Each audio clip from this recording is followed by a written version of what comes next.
You are in the forest. The night is quiet.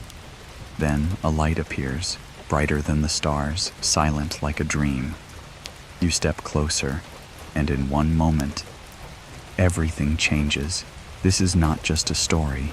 This is the night Travis Walton was taken.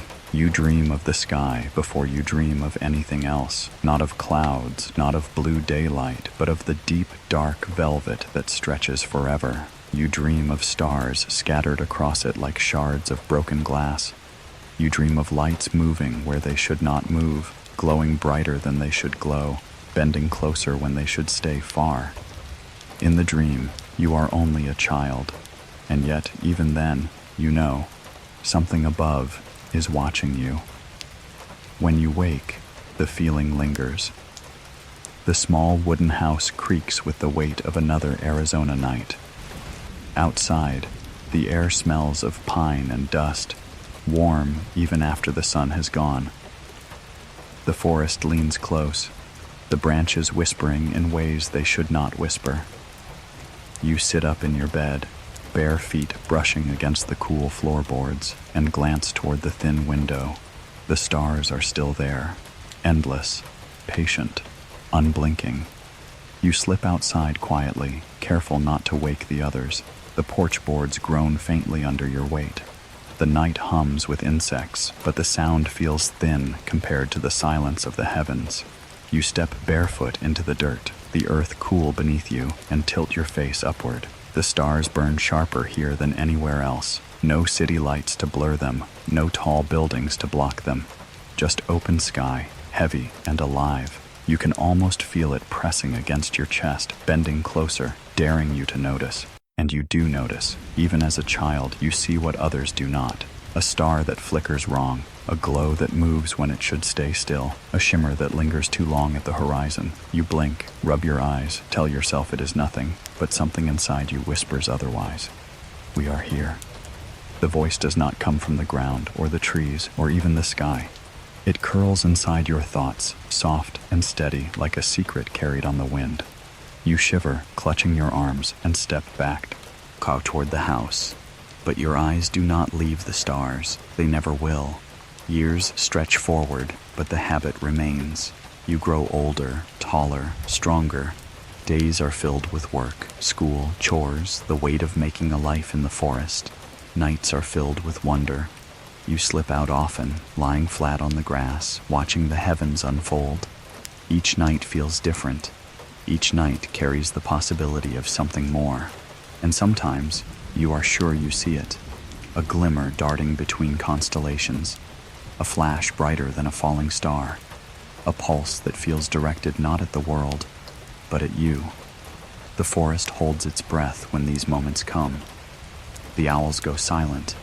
The crickets stop. Even the wind seems to wait. And in that stillness, you feel less like a boy and more like an audience, watching, but also being watched. Look closer. The whisper returns, stronger now. You press your hands into the earth, your heart racing, your eyes fixed on the glow. And then, nothing. The light fades, the world exhales, life continues, but you do not forget. The forest around your home becomes a cathedral. The trees are the walls, the stars are the ceiling, and you are both worshiper and sacrifice.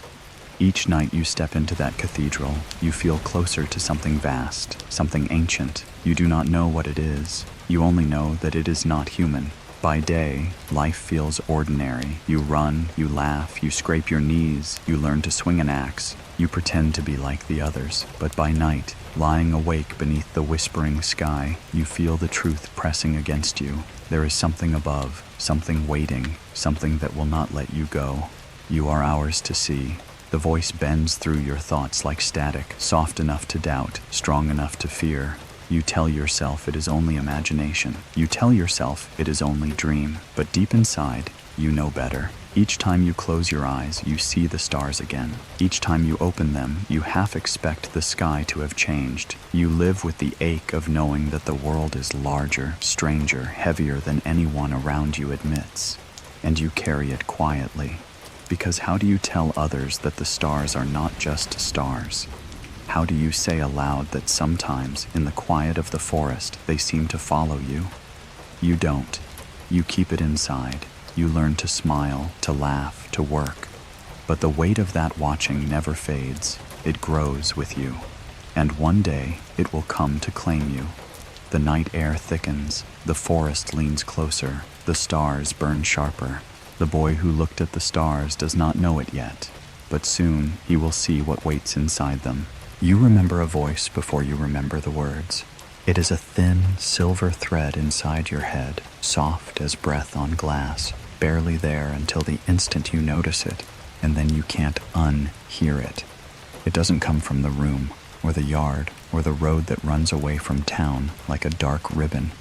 It rises through the trees, through your bones, through the quiet space where a thought begins and a dream refuses to end. Do you hear us? The first time, you pretend you don't.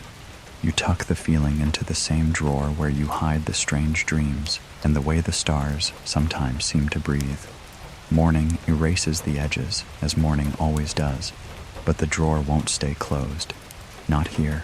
Not in this place where the pines gather close and hold the wind like a secret. By day, the forest is all resin and sunlight, straight trunks and green crowns, bark that scuffs your knuckles, the syrupy sweetness of sap caught on your skin. The ground is a quilt of needles. Dust rises and glitters when you walk.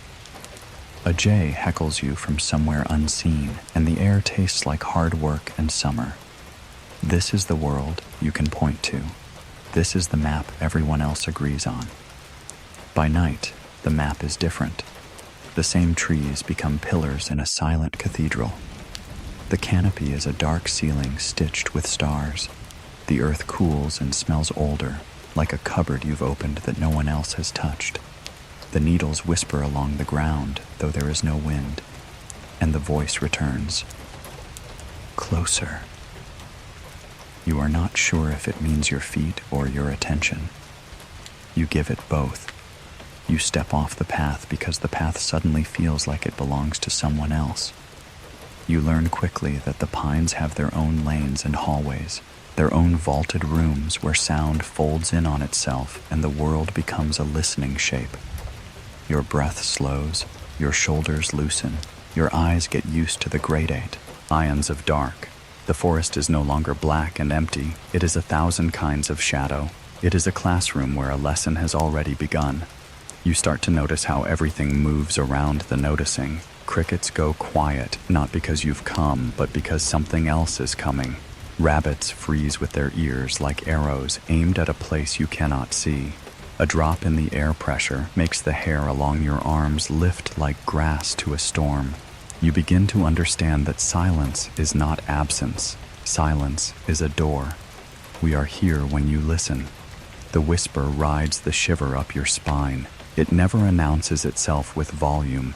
It uses timing. It speaks when the wind stops, when the branch that was going to creak chooses not to, when the owl shifts its feet but doesn't call. Its gentleness is what unsettles you. The voice does not want to frighten you. It wants to be obvious. You keep the obvious to yourself. You are careful with it, the way you are careful with a matchbook in a dry season. In town, day has its own hum, tires hissing on two-lane blacktop, a radio stuttering the midday news, the rattle of a screen door when someone's kid barrels through it without looking. Your mouth learns how to shape the expected answers. Yes, school's fine. Yes, the truck will start. Yes, you'll be home by dark. You stack the ordinary like cordwood, neat and square, and you hope it will be enough to feed you through whatever winter is coming. But dusk is a patient collector. It finds you again and again. You start measuring the world by the distance between the first star and the last bird call.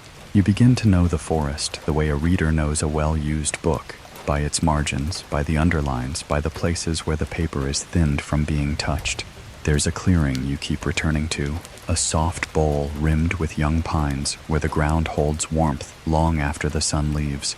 You don't tell anyone about it. You sit cross-legged in the center and breathe like you've been taught to breathe after a hard run. You tilt your face up and let the sky pour into your eyes. On certain nights, the stars are too many to count, and counting would be an insult. A faint band of milk stretches across the black as if someone brushed the ceiling with light and didn't bother to smooth the streaks. You trace old names, Orion, Cassiopeia, like a child following the raised letters on a plaque. You whisper new names to the pricks of brilliance that do not belong in any pattern you were taught. The new ones move, slowly, deliberately, not like planes that draw straight blueprints of someone else's schedule, and not like meteors that spend themselves as quickly as a wish. These lights drift. They pause. They turn as if they've remembered you. He sees. The words are not for your ears. You know that. They pass through you like a tone through a glass, and the glass vibrates because that is what glass is built to do. Something else is listening to the fact that you are listening. Something else adjusts itself to your attention. It is as frightening as a hand on your shoulder in the dark, and as gentle as someone smoothing your hair. The pines begin to teach you their grammar. A wind that circles the clearing instead of crossing it. A cold pocket of air where the ground dips and the needles lie strangely untouched. The way the birds lift all at once in a spin that is not about a hawk. You feel the pulse of a low hum you would swear is beneath your hearing, except your teeth find it and buzz. Except your watch stalls for a hiccup of time that nobody else believes is a measurement. Except when you speak and stop, and in the gap where your voice should be, you hear something like the quiet after snow. The world does not fall silent. You fall into the world's true quiet. You practice, though practice isn't the word. You get quieter. You take in less air and take it in more slowly. You lay a palm on a trunk and feel sap answering like blood. You lean your shoulder against a tree and realize how long it has been standing perfectly still and how short you have. You touch the ground and it hums, yes, like a small engine idling. On one of those nights, the wind refuses to move. The needles are glass. The branch tips cut their black signatures against the sky and keep them there. The clearing feels like a held breath. You have the ridiculous thought that if you walk too fast, you will break whatever suspension is happening. So you don't. You ease your legs into the grass like you are stepping into a cool lake. You let your weight go slowly. You listen. A light appears. Far to the east, beyond the darker seam that marks the next ridge, a glow lifts where no house sits, where no road runs. It is not large. It is not a flare. It is a pearl held under skin. It swells and thins, swells again, as if it is deciding between being seen and staying where it belongs. Your mouth goes dry. Your hands forget themselves and rise, palms open, as if to warm themselves on what you know is not warmth. The glow does not break the trees. It is inside them. It moves through their trunks like breath moves through a chest. It divides and recombines and never quite touches the ground. Your heart throws against your ribs once, twice, then finds a rhythm that isn't yours. When you finally inhale, your lungs take less air than they intended and somehow more. Not yet. The voice is almost fond. The glow recedes like a tide without water. The needles soften. The night folds back into its many shadows, and the clearing becomes a room you remember. You are left with the tingle in your palms and the ache behind your eyes. The ache stays. You begin to notice that the stories other people tell around kitchen tables have small holes in them where you could slide your own story, and it might fit. Men talk about a quiet that fell in the wrong month. Women speak of cows gathering with their backs to a spot on the fence where no predator stood. A dog that wouldn't cross a threshold, it had crossed its whole life. Laughter covers it all. Laughter is a kind of plaster for the cracks in a night. But as spoons clink and boots knock mud from doorways, you feel the whisper moving under every word. We pass through the spaces you leave us. You leave fewer spaces. You spend longer under the trees. You learn which nights hold more hum. You notice what your own body does when the hum is near. How your scalp tightens as if a hat is being tugged gently down. How your knees feel hollow and useful, like when you were a kid at the top of a slide and the world was nothing but a feeling about to happen. You are not brave. You are not reckless. You are obedient to a quiet you did not invent. A storm rolls in one afternoon and fails to roll away. The clouds stack and stay, a bruise the wind pushes with a flat hand. The smell of rain hangs on the skin of the day, but never gets inside. Static makes your hair lift. Sparks crackle when you touch a doorknob, a pan, a friend's shoulder. The radio spits a thin veil of snow between songs and refuses to clear. Somewhere a screen door bangs and keeps banging because a latch keeps choosing not to catch. You lie awake with the window open and count the seconds between lightning that doesn't strike and thunder that never comes. At midnight, the storm breaks without breaking. The clouds don't move. The rain doesn't fall. The thunder arrives inside your bones. It is not a sound. It is a pressure. You sit up slowly and place your feet on the floor like you are shaking hands with the night. The house makes its own conversations, wood expanding and settling, a faraway pipe clicking, the sigh of something that learned how to be a house by being a tree first. You move like someone learning a new room, even though this is your room, your hall, your door. Outside, the world has been wiped and redrawn. The lot looks larger. The trees at the fence line edge closer. The sky isn't black. It has that white-stitched sheen it gets when the moon hides without leaving. And there, in the place where the storm should be, a glow hangs. Not far, not high. It isn't a craft. It isn't an object. It is a held thought, bright enough to cast its idea across the grass. You walk.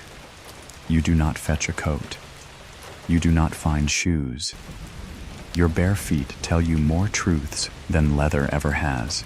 Dew brushes your ankles. The smell is green and sharp, a cold mint pulled from the earth. You listen for frogs, for an owl, for a mouse running a letter along a fence rail with its body. Nothing speaks. The glow waits. It does not approach. It does not retreat. It teaches you again the precision of distance, how close can be an arm's span or a county if whatever is between is thick enough. You stop at the fence and rest your forearms on the top rail, and the rail hums the way a plucked string hums when it agrees. The glow seems to nod, but you know that it does not nod. Your mind moves 3 weeks into the future and 3 decades into the past at the same time. You taste metal. You taste the sugar in the wood. You swallow both. You do not blink because blinking would allow the idea of interruption. You will come into the trees. It is not a command. It is the conversational tone a river uses to tell a stone what time is. You make the only movement you can make without breaking the size of the moment, the smallest nod your neck can manage. The glow goes dim, then returns brighter, as if responding with I, its own practice in the language of consent. Then it softens and bleeds back into the night until the night looks like night again. You stand there until your calves ache, and the fence rail leaves a dent across your arms, and the first bird of morning clears its throat into a single skeptical note. You return inside. You wash your feet in the tub, because that is what your hands know how to do. You watch the dirt swirl toward the drain, and think about how small the body's proofs are compared to the skies. You sleep like someone who knows that tomorrow is not a different day. It is the next page of the same sentence. The sentence becomes a season. The season becomes a habit. The habit becomes the quiet promise that protects a promise you haven't heard yet. You grow into your height and into your work. The forest becomes not only a place for listening, but a place for feeding a family, for offices that wear bark, for tools that fit your hands the way the handle of a well-used cup remembers your thumb. The scent of cut pine and sap heat becomes a second skin, and you don't mind. Your breath learns to move with the swing of an axe, with the groan of a log, with the geometry of men who trust one another not to drop what they've lifted together. And still the nights reshape you. On the walk home, you catch a slip of light between 2 ranks of trees, not high, not far, and you stop without choosing to. On the ridge, your watch ticks and then doesn't. On the road, your headlights flare and thin like someone pulling a sheet over and away. You start to mark those places in your mind the way travelers mark water. You learn not to force a pattern onto them. The pattern is already there. It is learning you. The strangest thing is not the voice, it is the kindness of the voice. For all of your fear, the good, clean fear that keeps a hand from a blade, there is a quiet beneath it like a warm slab of stone after dusk. You don't mistake this for safety. You understand that a river can keep you alive and take you the me-hour. But your shoulders drop when the whisper returns, and your jaw unclenches. You don't know how to tell anyone that what watches you also lulls you, that the eerie and the intimate can live in the same breath. Soon. The word has no clock attached to it. It stretches across evenings like a last light that refuses to die, and across years like a low road you'd swear you've driven already. It keeps you patient without letting you sleep. It keeps you awake without making you frantic. When the men at the mill speak of schedules and bids and overtime, something in you nods, takes notes, does math. Something else in you is building a different kind of ledger, a list of still nights and held breaths and places where the pines lean toward each other like heads bent in a private conversation. Autumn comes like a door swinging on silent hinges. The mornings go crisp. The light sharpens and carries distance differently. Deer chalk the edges of meadows. Dust hangs lower. By now, the glow is a familiar stranger.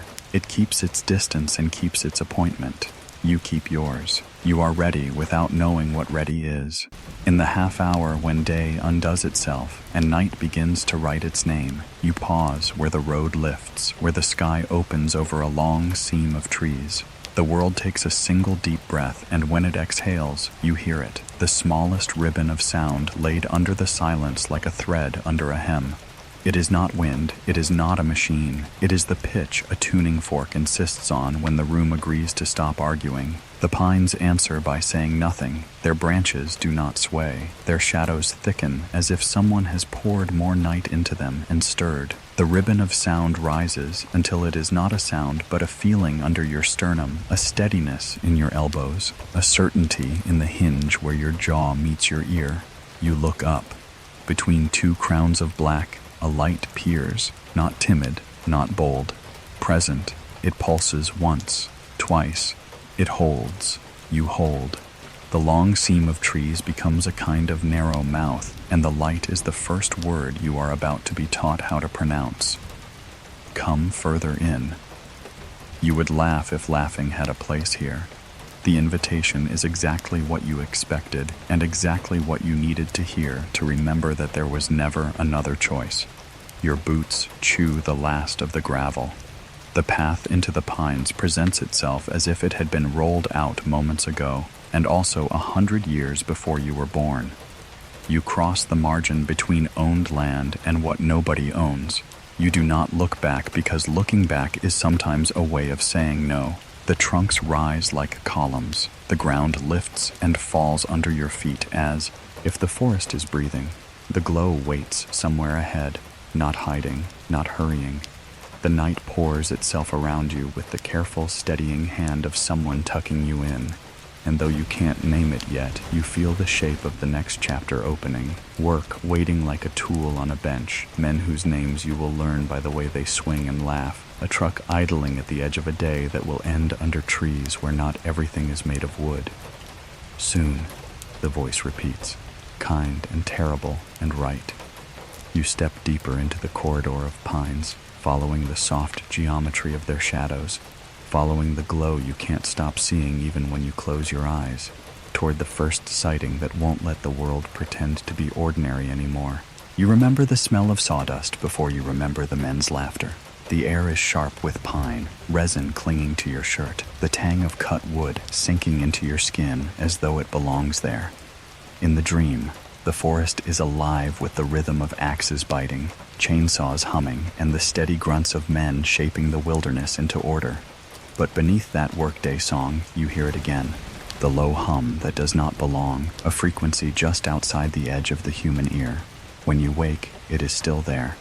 The Arizona sun is already high, its light spilling hard across the pines, baking the ground to dust.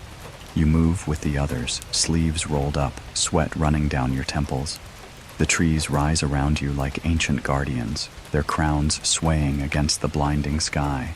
For most, this forest is only labor, stumps to be cut, logs to be stacked, contracts to be filled. But for you, every swing of the axe, every groan of falling timber feels like it disturbs something older, something watching. You are young, but the work has already carved its weight into your shoulders. Muscles strain, calluses harden, days blur into one another with the sound of metal and wood. And still, every now and then, you pause, the saw idling in your hands, and glance upward. The sky never disappoints. In the day, it is endless blue, hot and merciless, but you know it hides things. By night, when the others collapse into sleep, you step outside, stretch your sore arms, and gaze at the heavens.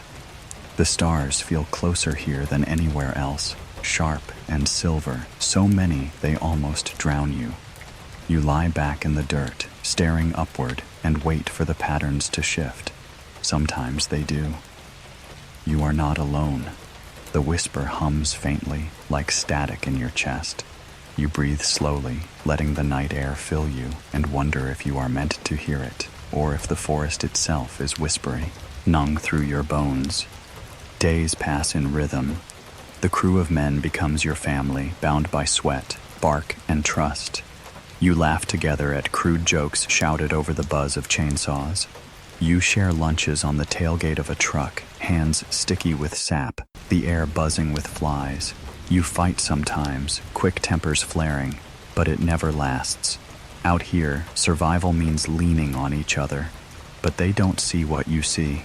When the workday ends and they drive off, tired and careless, you linger behind. You walk among the stumps and the sawdust, feeling the silence settle back over the forest like a closing hand.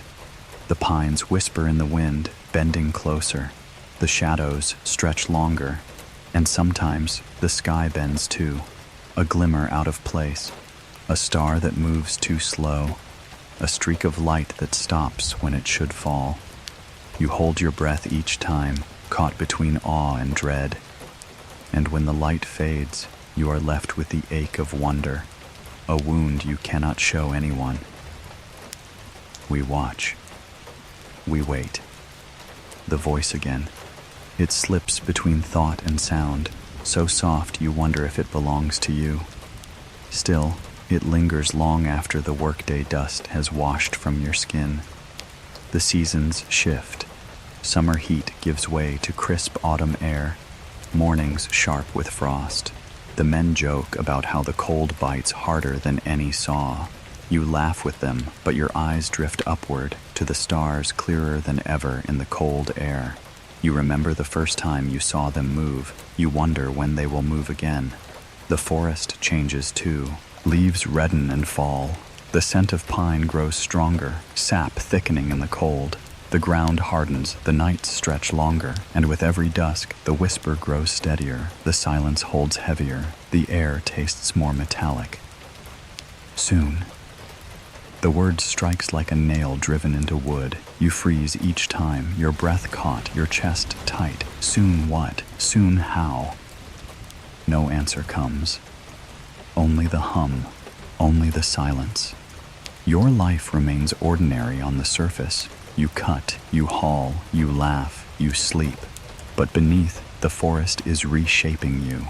You notice patterns others ignore. The way animals scatter when the air thickens, the way shadows bend when no wind stirs, the way the sky flickers at the edge of vision, and you know.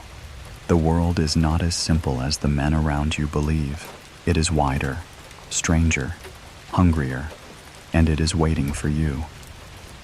One evening, you linger again after work, watching the sun sink beyond the tree line. The sky bleeds orange, then red, then purple. The first stars glimmer faintly. The forest grows quiet, as though holding its breath. And then you hear it. Not the whisper, not the hum, but footsteps. Soft, deliberate, too light to be human. They move just beyond the tree line, circling, waiting. You clutch your axe handle tighter, your throat dry. Do not fear. The words slide into your skull like a lullaby. You close your eyes, your body trembling, and when you open them, the forest is still. The footsteps gone, the whisper faded. Only silence remains, But you know, something is closer now, closer than ever before. Ori of last night's dream. By evening, when the work is done, you feel it again. That pull. You step out of the truck, dust rising around your boots. The others talk behind you, voices muffled, but your ears are tuned to something else. The forest leans close. The air thickens. And then you see it, a glow between the trees. At first you tell yourself it must be firelight, maybe a camp, maybe a lantern. But no, there is no smoke, no movement. Only light, pale and steady, floating just above the ground. Your breath tightens. You take one step forward, then another. The glow bends as though aware of you, as though waiting. The forest hushes. Insects stop. The wind falters. You stand still, the earth cool beneath your boots, and stare. It does not vanish. It does not move. It only burns. Do you see us?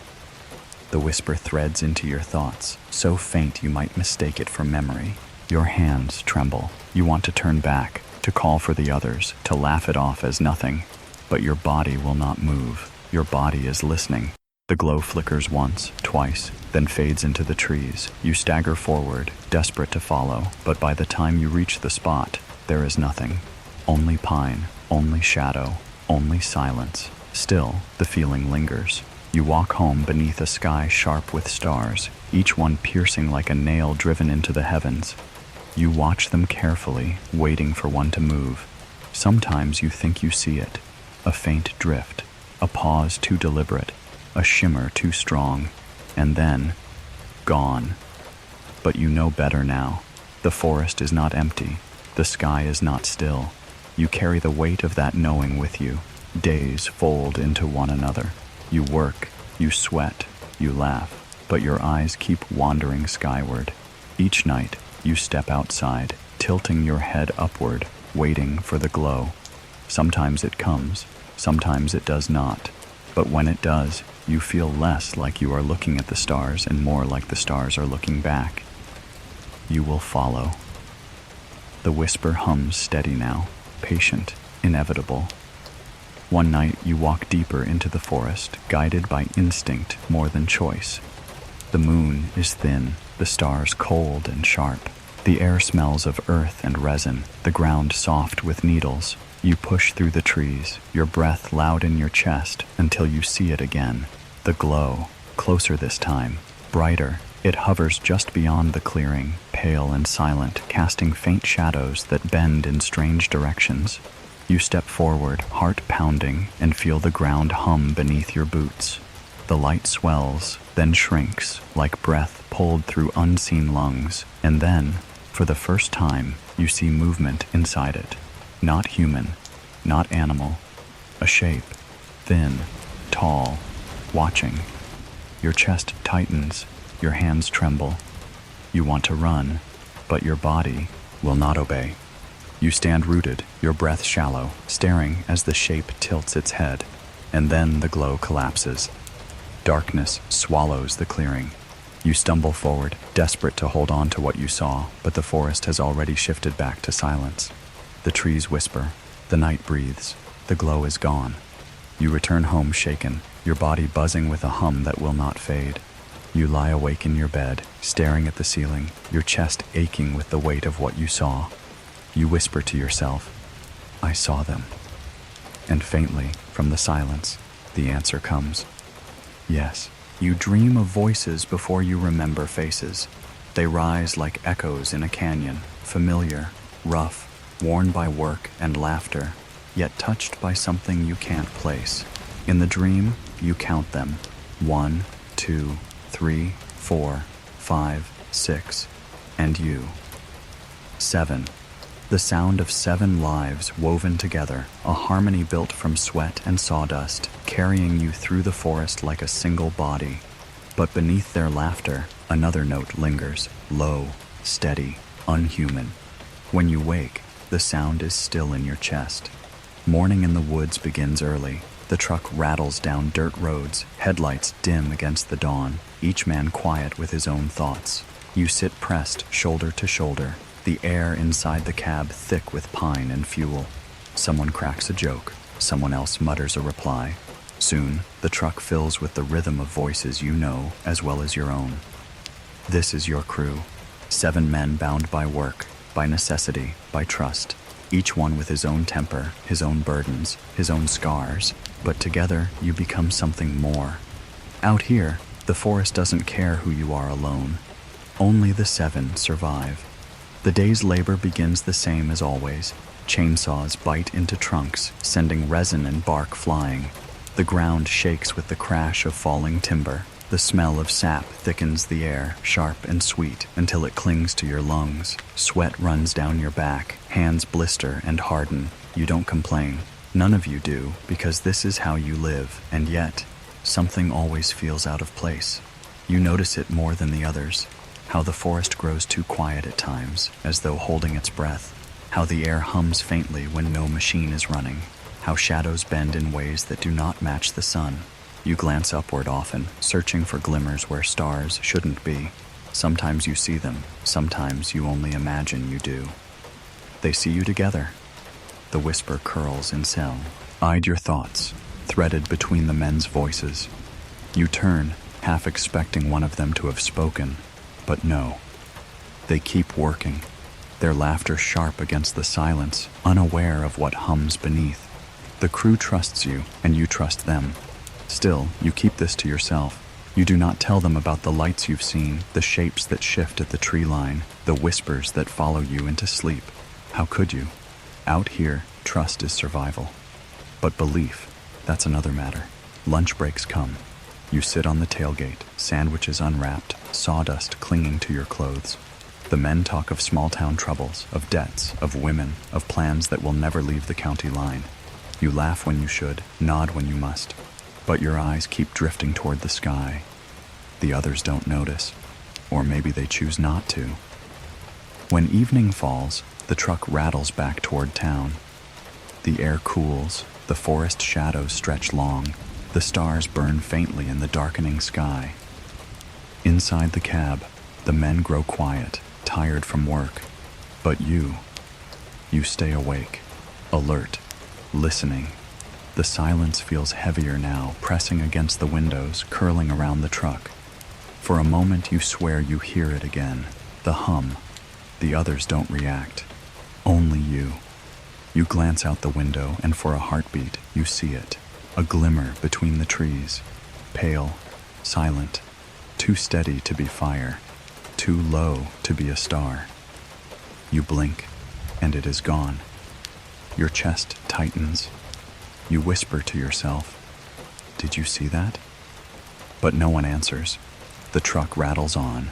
The men talk of tomorrow's work, and you are left with the memory. That night, sleep comes slowly. The forest outside your window is alive with the song of crickets, but beneath it you hear the hum. Always the hum. You close your eyes and dream again of voices. 6 around you, 1 within you, 7 in all. But the 7th voice is not theirs. Together, you wit, they'll be chosen. You wake with the whisper in your skull, your chest heavy with its weight. The crew is family, but something else has its eye on all of you. And soon, it will show itself. You dream of silence before you dream of sound, a silence too deep, too perfect, stretched across the forest like a blanket that smothers even the memory of wind. In the dream, you walk through the trees, your boots pressing into soft needles, but you make no noise. The men around you vanish one by one, yet you keep walking. And then, there it is.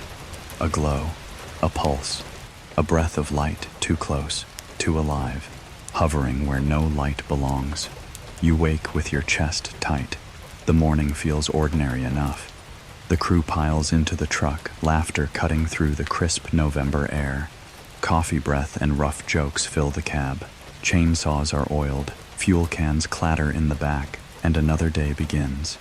But beneath the chatter, beneath the rhythm of routine, something heavier lingers. A quiet unease. A silence that seems to wait at the edges of every sound.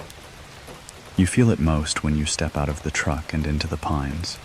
The forest greets you with its usual scent, sap and soil, sharp and resinous.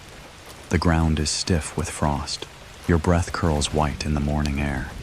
The men get to work quickly, axes swinging, saws growling, timber cracking with the weight of collapse. The sounds echo through the trees, louder than they should, yet somehow swallowed at the same time.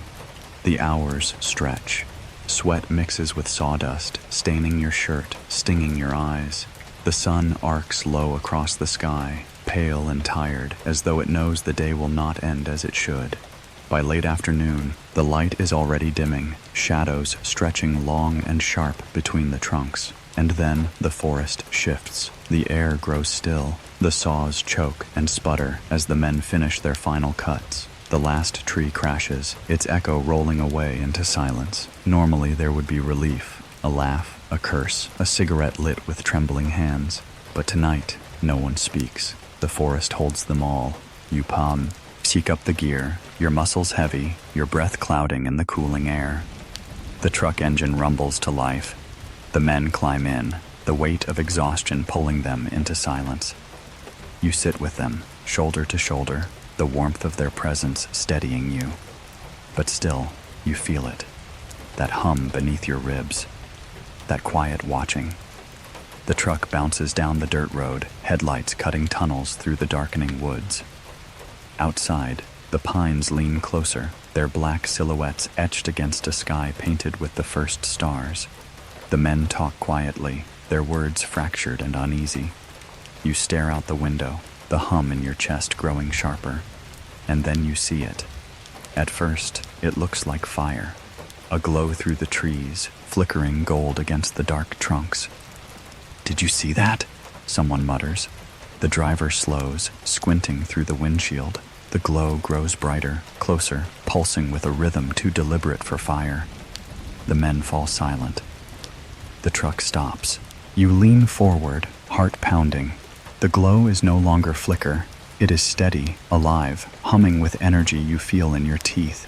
It hovers above the forest floor, a craft suspended in silence, its surface gleaming with a light that is not fire, not lantern, not star. The crew stares, wide-eyed, breath caught in their throats. Some curse under their breath, others whisper prayers. But you, your chest hums in rhythm with it. Your body feels pulled, tethered, as though the glow has been waiting for you all along. You open the door. The cold air floods in, sharp and metallic. You step onto the dirt, your boots crunching softly. The men shout after you, warnings, curses, fear. But their voices feel distant, muffled, swallowed by the glow. You walk toward it. Each step feels heavier, yet inevitable. The air vibrates around you, humming low and steady, pressing against your bones. The glow sharpens, brighter, clearer, revealing its shape. A disc, smooth and seamless, edges pulsing with white fire. It hovers soundlessly, impossibly still, its light spilling across the clearing. You raise your hand without meaning to, as though to touch it. And then, the beam. A column of light bursts downward, striking you square in the chest. It is not warm. It is not cold. It is everything. Your body convulses, lifted off the ground. Your breath stolen. The world dissolves into white. For a heartbeat, you hear nothing, see nothing, feel nothing. Then, we have you. The whisper is not sound. It blooms inside your skull, layered and infinite. Your body falls. The ground rushes up to meet you. The men scream. The truck roars to life. Tires spin in the dirt. Voices crack with terror. And then they are gone, fleeing into the night, leaving you behind in the clearing. Your body sprawled in the dirt, the glow burning above. The forest is silent again. The craft waits. The light bends closer. And the night of November 5th, 1975, becomes the night the world will never forget. You dream of headlights before you dream of stars, twin beams cutting across the black forest, bouncing with every rut in the dirt road. The men in the truck are silent, too silent, each breath shallow, each hand clenched tight on the seat. The headlights stretch forward into the unknown, but no one looks at them. Everyone is looking back. Back toward the glow, back toward the clearing where you fell. The dream stutters. You see the truck rushing through darkness, trees leaning in like witnesses, branches scraping the metal sides. Inside, panic spreads like fire. Men curse, shout, plead with God, but all of it sounds muffled, as though underwater. The only sound that cuts clear is your own name, shouted, begged, then swallowed by the roar of the engine. You wake inside the dream. And it is still November 5th, 1975. The truck rattles through the forest, its engine straining, its tires spitting gravel and dirt. The men inside sit stiff and pale, their eyes wide with terror. The air is thick with the smell of sweat and fear. Your absence hangs heavier than anything. The one driving keeps his foot pressed hard, his knuckles white on the wheel. The others glance back again and again, their faces wet with cold sweat, their mouths tight with words they don't dare speak. And then it follows. Not the glow of fire, not the moonlight spilling through branches, but a light too steady, too alive. It glimmers between the trees, slipping like water, always just behind them. Someone shouts, "It's coming!" The truck jolts faster, its suspension groaning, the headlights slicing deeper into the forest road. But the light does not fade. It weaves between trunks, gliding silently, as though the forest bends to let it pass. "You cannot run." The whisper slides between them, faint but sharp, pressing into their thoughts. One man covers his ears, trembling. Another mutters prayers through gritted teeth. The driver curses, slamming his fist against the wheel, but he does not stop. He cannot. The light grows brighter. Through the back window, it pulses, white gold, humming, impossibly smooth. It does not shake with the road. It does not bend with the trees. It floats steady, deliberate, patient. The men argue. One yells to turn back. Another screams to keep going. Fear splits them down the middle, but none of them can forget what they saw. The beam, your body lifted, the silence that followed. None of them can pretend. The truck bursts from one curve into another, headlights catching the gleam of eyes, deer frozen in the road. The driver jerks the wheel, the truck lurching sideways, skidding across dirt. The men slam into each other, curses spilling. The truck straightens, the deer vanish into shadow, and still the light follows. Together, together, together. The whisper folds in again, layered now like multiple voices speaking the same word. It seeps into their bones, their teeth, their eyes. One man sobs, another grips the seat as though bracing for impact, but impact never comes. The light does not crash, does not strike. It only watches, pulsing between the trees. The truck roars on, mile after mile, until the forest begins to thin. The first lights of town flicker faintly ahead, yellow and weak, but human. The men breathe sharp, broken breaths. Safety feels close enough to touch. And then, the light stops. In the rear window, the glow fades, dissolving back into the trees as though it had never been there. Silence swallows the cab. The driver slows, the truck rattling to a crawl. The men sit in stunned stillness, their bodies trembling, their eyes fixed forward. No one dares look back. No one dares speak first. Finally, one voice breaks. "What about Travis?" The name drops like a stone in water, rippling through the cab. No one answers. The men exchange glances, their faces hollow, their eyes avoiding each other. They all saw the same thing, the beam, the fall, the silence. They all felt the same fear, the glow in the clearing, the light through the trees. And they all know something unnatural happened, something none of them can explain. The truck reaches town. The engine dies. The men climb out slowly, their legs unsteady, their faces pale. The night air feels thin, too thin, as though the forest itself has followed them. They gather in silence, their breaths ragged, and then, softly, one of them whispers the truth none of them want to say. "He's gone." The others nod, their shoulders heavy, their eyes wet with guilt and fear. They know they left you there. They know the forest still holds you. And above them, unseen through the haze of town lights, the stars burn sharper than ever. You dream of a circle before you dream of a sky.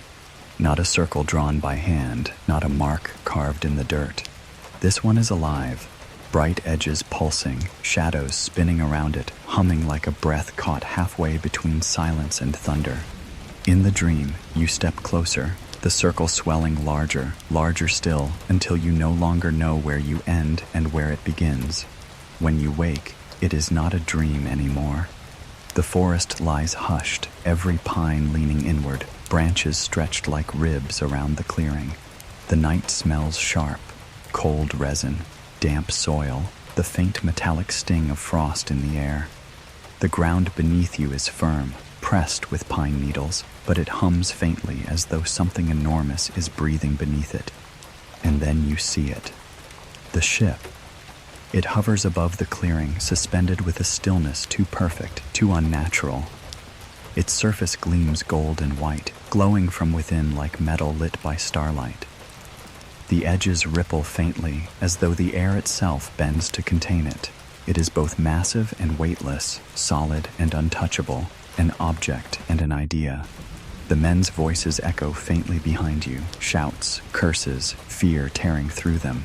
Their footsteps retreat, the truck engine roaring to life, tires spitting dirt. They flee into the night, leaving you alone. But you are not alone. We see you. The whisper slides into your chest, calm and steady. Your breath trembles. Your hands clench and unclench at your sides. You want to run. You want to scream. But you do not. You step forward instead. The ground hums louder. The air grows thick, pressing against your skin, tugging at your clothes. Your body feels light, as though gravity itself is unraveling beneath you. Every instinct screams to stop. And yet, you walk closer. The ship looms above, its glow spilling across the trees, painting them pale silver. Shadows bend at impossible angles. The need, less shimmer like glass. The silence is total, perfect, suffocating. And then, the beam. It crashes downward without warning, a column of pure light striking your chest. The force lifts you, every nerve searing, your lungs collapsing. Your arms spread without your will, your body pinned in air. The forest blurs around you, the ship expanding larger, closer, brighter. Do not fear. The whisper is gentle, almost soothing, but your body convulses, your vision warps, sparks burst across your eyes, the light drills deeper, burning without heat, filling every hollow inside you. You scream, though no sound escapes. The men are gone. The truck is gone. The forest is gone. Only the ship remains. You rise higher, suspended in the column, your chest pressed tight by invisible weight. You glimpse its surface closer now, smooth, seamless, alive with shifting light. Spirals shimmer faintly across it, symbols you cannot read but feel you should understand. And then, movement, shapes inside. At first, they blur, shadows crossing the light. Then, they sharpen. Small figures, thin and pale, their limbs long, their eyes dark pools reflecting the glow. They do not move like men. They glide, silent, deliberate, watching. You are chosen. The words curl through you, soft and final. Your vision flickers, your body falls slack. The beam tightens, pulling you upward, carrying you into the glow. The forest shrinks below, the trees folding into shadow, the clearing swallowed in silence. For one final moment, you see the world as it was, the dirt, the needles, the place you knew. And then it is gone. You are inside. The clearing is empty. The forest exhales. The ship hums, suspended above the earth, glowing against the night. And then, with a shimmer, it vanishes. The stars burn steady again. The pines whisper softly in the dark. The clearing lies silent, as though nothing had ever been there. But ye, are not there. You are gone. You dream of weightlessness before you dream of falling. In the dream, your body no longer belongs to the earth. The pull of the ground is gone. Your arms float outward, your chest stretches wide, and every breath feels like it could last forever. Yet with every heartbeat, there is a tether pulling you higher, pulling you away. And you know you are being taken. When you wake, the dream is still happening. The clearing is below you, the ship is above. You are suspended in the middle, caught in a column of light so bright it erases color, so silent it drowns even your own heartbeat. The men who were once beside you are gone, their truck roaring away into the night. The forest no longer matters, the earth no longer matters. There is only you and the beam. It holds you like an invisible hand, pressing against every inch of your body. It is not heat, not cold. It is both and neither. A vibration runs through your bones, low and steady, as though every cell has been rewired into a different rhythm. Your breath shudders. Your chest feels crushed and stretched at the same time. You try to scream. Nothing comes. Do not resist. The whisper folds into your mind, calm, almost kind. You tremble, your body convulsing against the weight of the light, but you cannot fight it. You are already caught. The ship swells larger above, its underside smooth and seamless, glowing like molten metal cooled into perfection. Strange markings ripple across it, spirals, lines, symbols shifting as though alive. They burn faintly against the surface, patterns you cannot understand, yet feel you were always meant to know. The beam tightens. Your body lifts higher, the forest shrinking below. The air grows thinner, sharper, every breath burning your lungs. The hum intensifies, threading through your veins like a second heartbeat. Your eyes blur with tears. For one trembling instant, you think you will die. But you do not. The light holds you steady, precise, and then you cross the threshold. The world outside collapses into silence. The forest, the clearing, the stars, all vanish. You are inside. The air is thicker here, metallic and sharp, tinged with something sweet you cannot name. The walls curve around you, seamless and pale, glowing with a dim light that has no source. You float gently downward, your body trembling, until you land on a surface that feels solid but hums faintly, alive beneath your boots. You collapse to your knees, gasping, your chest heaving with air that does not feel like air. The light fades, dissolving into the walls, leaving you alone in the vast chamber. But you are not alone. We see you. The voice unfurls inside you, layered and infinite. You look up, your vision swimming. Shapes drift at the edges of the chamber, small, pale, thin. They glide silently, their movements deliberate, unhurried. Their eyes glimmer black and endless, reflecting your trembling form. You stumble backward, your body shaking, your breath ragged. They do not follow. They only watch. The chamber hums softly, vibrating in rhythm with your heartbeat. The walls ripple faintly, alive with shifting light. You feel your skin glow faintly in answer, the same patterns from the ship's surface etching themselves beneath your flesh. You are marked. The words are final, certain. You clutch your chest, trembling, tears burning your eyes. You whisper, voice breaking, "Why me?" The silence answers with patience, "Because you are seen." The beings move closer now, their eyes steady, their faces unreadable. They do not speak, yet you hear them, not with your ears, but with something deeper. Do not fear. We are here. You collapse to the floor, your body trembling, your mind unraveling beneath the weight of their gaze. The chamber bends around you, its walls shifting, folding, expanding as though alive. The hum sharpens, pressing deeper, drilling into your bones. And then, darkness. Your eyes close, your body goes slack. The last thing you hear before silence swallows you is the whisper curling through your skull. This is only the beginning. You dream of absence before you dream of presence. In the dream, you walk through the pines and every sound is missing. No footfall, no wind, no breath. The forest is there but hollow, a stage without players. You look for the truck, you look for the men, you look for yourself, but there is nothing. Only the clearing, yawning wide and waiting as if it swallowed you whole and forgot to leave a mark. When you wake, the dream does not end. The woods are quiet, too quiet.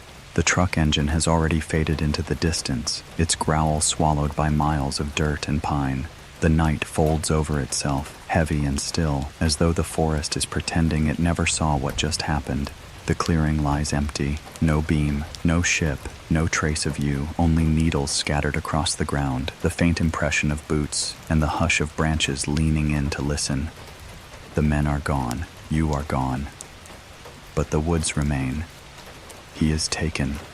The whisper hums faintly through the trees like wind that forgot how to move. It isn't spoken with words, but with certainty, etched into the silence itself. The forest exhales slowly, resuming its rhythm. Crickets chirp hesitantly, as if testing whether it is safe. An owl calls once, distant and wary. The smell of pine thickens, sweet and sharp, filling the air as if to mask what has vanished. But nothing can hide it. The woods remember. Every branch, every shadow, every patch of frozen ground holds the echo of the beam. The earth itself hums faintly, a scar beneath its skin. The night sky above, littered with stars, burns brighter than before, as though marking the place where the ship descended. The men return, not all at once, not bravely. Fear drags them back, slowly, painfully, their voices breaking in argument, their breaths ragged with guilt. They creep along the dirt road, headlights slicing the dark, their truck a fragile shell against the weight of the forest. The clearing greets them with silence. They step out, boots crunching on needles, eyes darting toward the sky.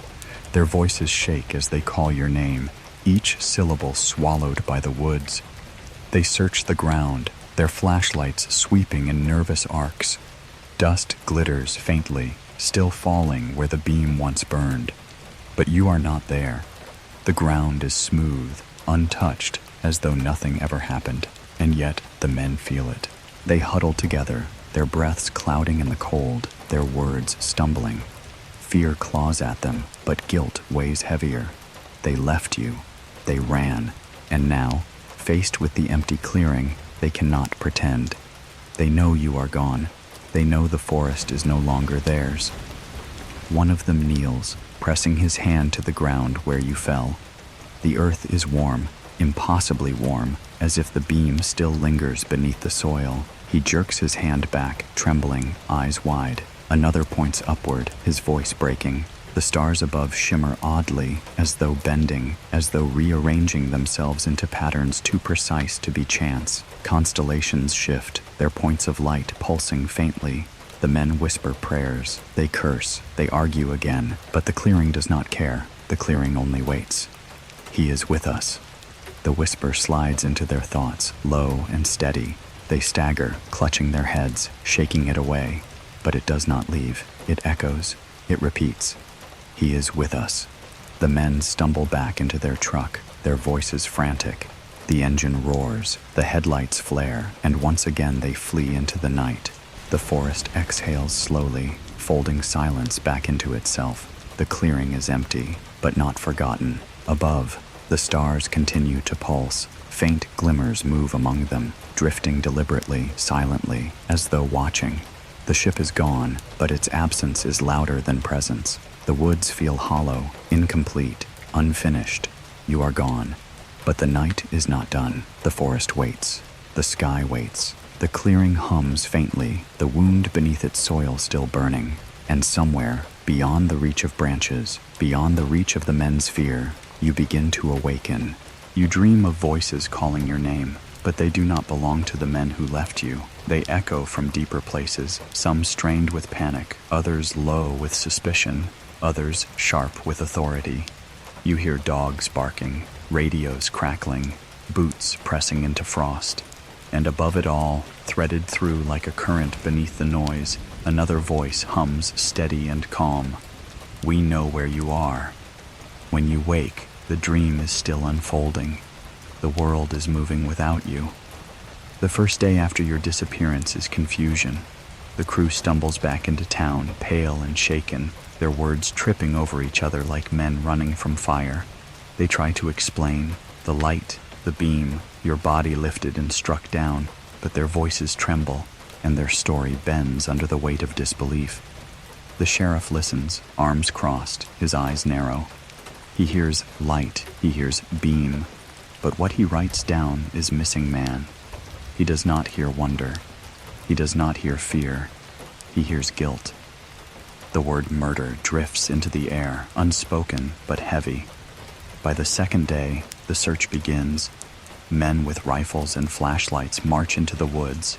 Dogs strain against their leashes, barking into the shadows.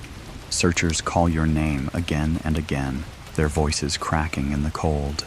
The pines echo the sound back, bending it, making it strange. Your name becomes a chant, a hollow sound threading between branches, always unanswered. The clearing is combed. Boot prints are found, but they lead nowhere. Needles are disturbed, but no trace of struggle appears. The ground feels too smooth, as though it remembers nothing at all. The men who left you insist on the light, the beam, the impossible. But to the searchers, their words sound like excuses. Suspicion grows. At night, in kitchens and bars, your story is told and retold, reshaped each time until it no longer sounds like the truth. Some say you ran away. Some say the crew fought you. Some say you are buried in the woods beneath the very soil the searchers tread. Others whisper the word they don't want to believe. Aliens. You are gone, but the world is full of you. They do not see, they only search. The whisper cuts through the chorus of human voices. It slides into the spaces no one fills. The silences between radio calls, the pauses between shouted names. It hums inside the pines, calm and certain. They look below. We are above. The search continues. Day after day, boots stomp through the forest. Helicopters sweep the sky, their rotors chopping the silence. Floodlights blaze through the trees at night, bleaching the forest into unnatural daylight. Your name is shouted again and again until it begins to sound like a word with no meaning. And yet, the woods give nothing back. No trace, no body, no you. The crew grows quieter with each passing day. They avoid eyes in town. They repeat their story until it sounds like a rehearsed lie even to themselves. The beam, the ship, the light. No one believes them. But you know the truth, because you are not lost in the woods. You are elsewhere, and you can feel the world pulling at the space you left behind. Nights pass. The stars above burn sharper, almost mocking. The searchers tilt their heads upward, briefly, and wonder what they are really looking for. Some whisper about lights they've seen themselves, strange movements, glimmers that vanish when you stare too long. But those whispers fade quickly, buried under the weight of the official story. Still, the forest remembers. The clearing hums faintly, its soil warm beneath the frost. Animals avoid it. Birds refuse to perch nearby. And those who linger there too long swear they feel watched, as though the trees lean inward, as though the stars themselves bend to mark the spot. We keep him. He is ours, the whisper curl. Through the silence, steady and certain. The world does not hear it, but you do. On the fifth night, the search begins to crumble. Exhaustion weighs heavy, doubt grows sharper. Men mutter that you must be dead. Others say your friends are liars. The sheriff speaks of digging deeper, of charges, of confessions. The crew trembles beneath the weight of suspicion, but still they do not break. They cannot, because they know what they saw. They saw the ship. They saw the beam. They saw you vanish, and that memory holds them tighter than fear. Meanwhile, you drift. Not asleep, not awake, suspended. You feel the hum of the ship pressing through you. You see fragments of light, shapes gliding at the edge of vision. You hear voices, layered and endless. The world looks for you, but you are here. You want to scream, to tell them you are alive, to guide them to you. But your mouth does not move. Your body does not obey. You are both prisoner and passenger. The world searches, but the search is not for you. It is for proof, and proof is not what waits inside this ship. The search ends with silence. The men pack their gear. The dogs go home. The sheriff files his reports. The town settles into uneasy whispers, suspicion hanging heavier than truth. The crew remains fractured, haunted by what they saw, condemned by what no one believes. And you remain elsewhere, hidden, suspended, watched. The world has searched for you, but soon you will return to it, and nothing will be the same.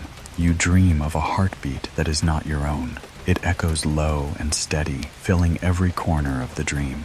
At first you think it comes from your chest, but no, it is larger, deeper, older. A pulse that belongs to the walls around you, the floor beneath you, the very air you breathe. It is not beating for life, it is beating for memory. When you open your eyes, the dream does not end. You are lying on a surface that feels both solid and soft, as though it knows the shape of your body. The air is heavy, tinged with a sweetness that coats your tongue. Dim light glows across curved walls, a pale silver without shadow, as though the chamber itself radiates breath. You sit up slowly, every movement thick and slow, as though gravity itself has been rewritten. Silence fills the space, not the silence of woods at midnight, not the silence of men holding their breath, but a silence so complete it hums. You hear your own pulse, your own lungs, your own thoughts, each amplified against the void. It is like being inside a shell pressed to your ear, except the ocean you hear is not from Earth. You are awake. The voice arrives like a thought you forgot to have. Not loud, not startling, calm, like someone stating the obvious. You turn your head, searching the chamber, but nothing moves. Only light, only curves, only silence. You rise unsteadily, your legs trembling. The floor yields slightly under your weight, then firms, as though adjusting to you. The chamber stretches outward without edges, every surface seamless, no door, no seam, no escape. And yet, you feel watched. Shapes stir faintly at the edge of vision, shadows gliding. You blink and they vanish. You breathe faster, your chest tightening, sweat rising cold on your skin. Do not fear. The whisper threads through you again, patient. But fear is all you have. You stagger forward, pressing your hands to the wall. It is cool, smooth and yet alive, pulsing faintly beneath your palm. The hum sharpens, vibrating through your bones. You pull your hand away, gasping, but the sensation lingers. The silence bends.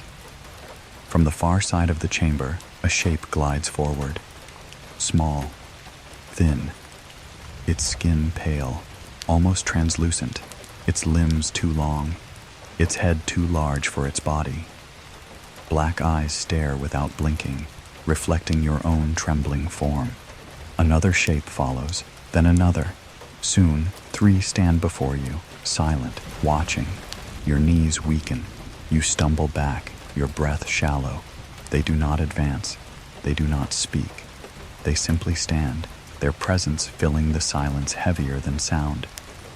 You are seen. The words thread into you, but their mouths do not move. Their faces remain still, unreadable, eyes unblinking. The voice is not theirs, and yet it comes through them. You whisper, your voice cracked. Where am I? Silence answers. Then, slowly, the chamber shifts. The walls ripple, bending inward, folding into shapes that are not doors, but openings. A path forms, glowing faintly, guiding forward. The beings turn, gliding silently along it, their movements fluid, unhurried, inevitable. You hesitate. Every instinct screams to stay, to fight, to run. But where? The silence leaves you no choice. You follow. The passage stretches long and curved, its walls alive with faint ripples of light. Your footsteps are swallowed instantly, no echo, no sound but your breath. The beings glide ahead, their black eyes glimmering, their limbs bending strangely as they move. As you walk, the whispers grow clearer. We are inside you now. You carry the silence. Do not resist. Your head throbs, your vision blurs. You stumble, clutching the wall. Patterns etch faintly across it, spirals, symbols, lines glowing like veins. They match the shapes you glimpsed outside on the ship's surface. They match the marks faintly burning across your own skin. You press your hand to your chest. It hums in rhythm with the walls. The passage opens into another chamber. This one is darker, its light dim and pulsing like breath. In the center floats a table, or something like it, shaped smooth and curved, glowing faintly. The beings glide to its edges, waiting. You freeze at the threshold. Your breath trembles. You whisper, "What do you want?" The silence answers, "We want you to see." The table hums. The air thickens. Your legs weaken until you collapse forward, caught not by hands, but by force. The surface cradles you, soft and unyielding. Straps rise without being touched, holding your wrists, your ankles, your chest. You thrash, but they tighten, not cruelly, but firmly, inevitable as gravity. Above you, the ceiling ripples, glowing brighter. Shapes appear within it, spirals, constellations, maps of stars you have never seen. They shift and bend, aligning with the patterns etched into your skin. You gasp. The beings lean closer, their black eyes endless. One lifts a hand, long, thin, pale, and hovers it just above your forehead. No touch, only presence. Your mind floods, light bursts across. As your vision, memories unravel. You see forests not your own, skies with 3 moons, oceans burning with strange fire. You see beings standing in circles, their eyes endless, their voices speaking without sound. You see ships drifting between stars, each one humming with the same silence that now holds you.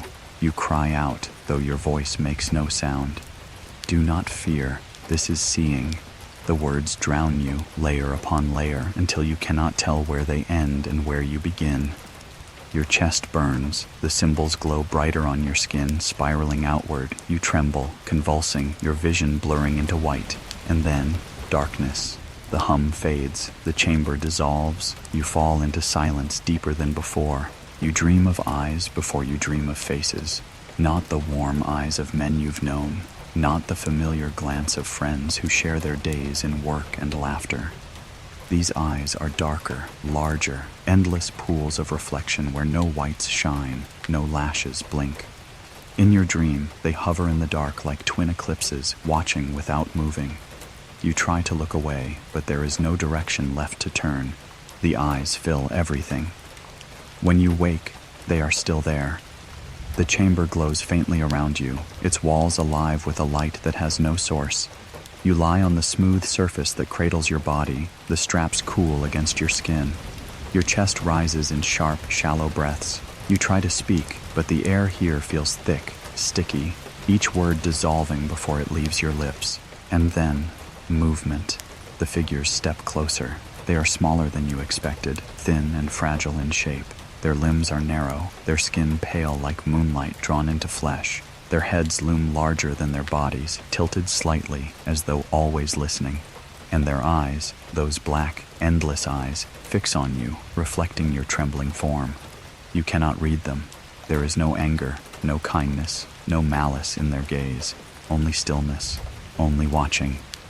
Do not fear. The whisper slides across your mind, soft and calm, but your body betrays you. Your heart hammers. Your hands strain against the straps. A low groan rattles in your throat, half scream, half prayer. They do not react. One lifts a hand, long, delicate, too thin. Its fingers stretch above your chest, pausing just above your skin. A faint warmth radiates from it, humming in rhythm with your heartbeat. Your body vibrates faintly, as though pulled into alignment with something beyond you. You close your eyes. You cannot bear the gaze, but closing them changes nothing. The whisper grows louder. You are open now. You will see as we see. Images spill across the inside of your mind. Not dreams, memories perhaps, but not yours. Skies burned by twin suns, Towers curved like seashells, humming with light. Oceans black and still, stretching farther than vision. Beings standing in circles, their faces identical, their eyes unblinking. You see them drift through endless corridors of ships that hum like this one, a fleet gliding silently through the dark. You gasp, thrashing against the straps, but the vision does not release you. The beings lean closer, their faces fill your sight. So close now, you see the faint texture of their skin, smooth, almost translucent, veins shimmering faintly beneath the surface.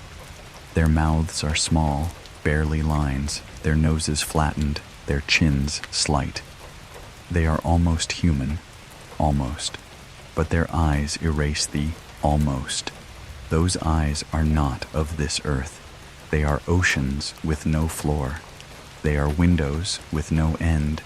They are silence shaped into sight, and they are staring into you. You are seen. The words layer over one another, multiple voices threaded into one. You shudder, your body shaking with a fear that feels too vast to fit inside you. Tears sting your eyes, but even as they fall, the faces remain unchanged. No cruelty, no pity, only watching.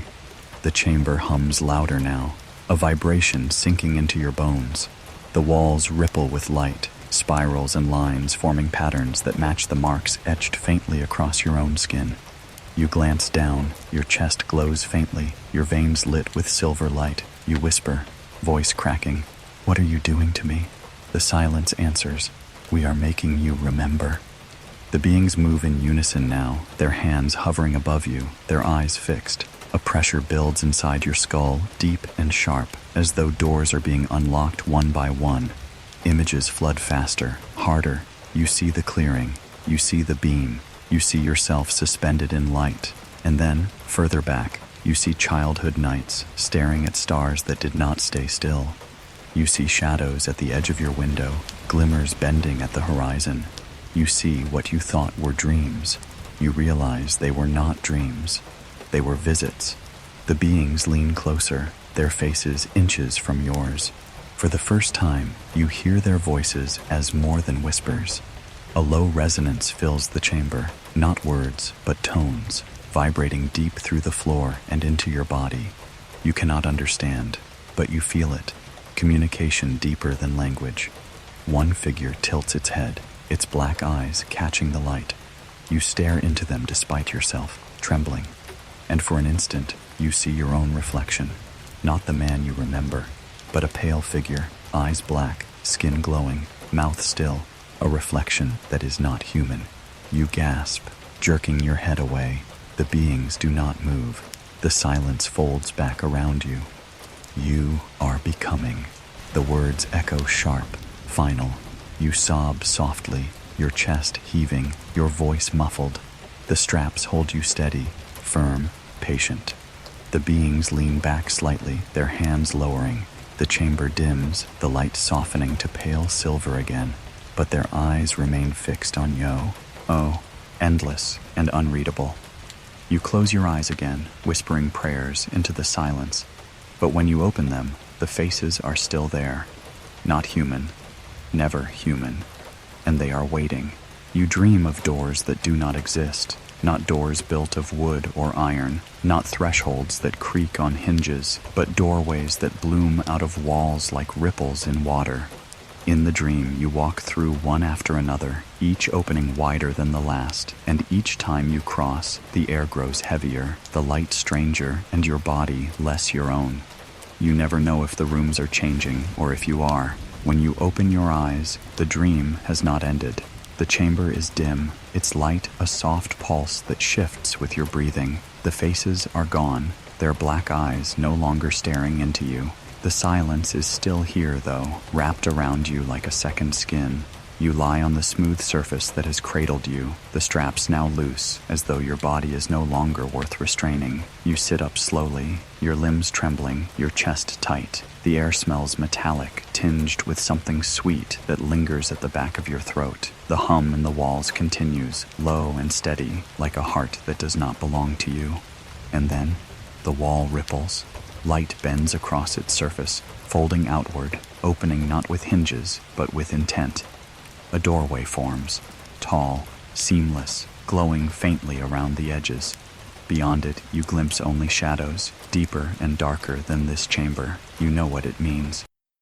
The other room. The whisper slides through you, calm and certain. It does not ask. It commands. Your chest aches with fear, but your legs obey.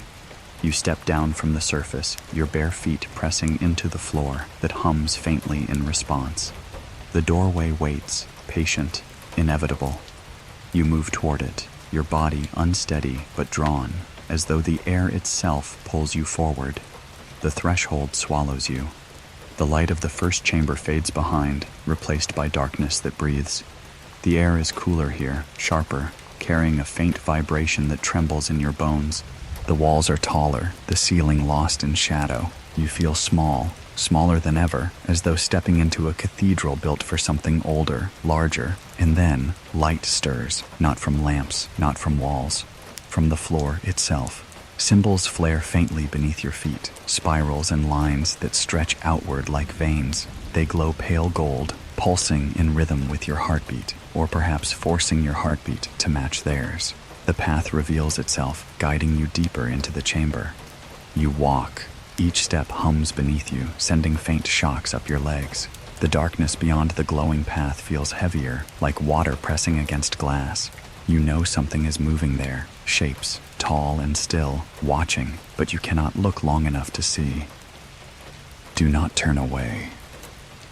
The whisper is sharper now, closer. You lift your head.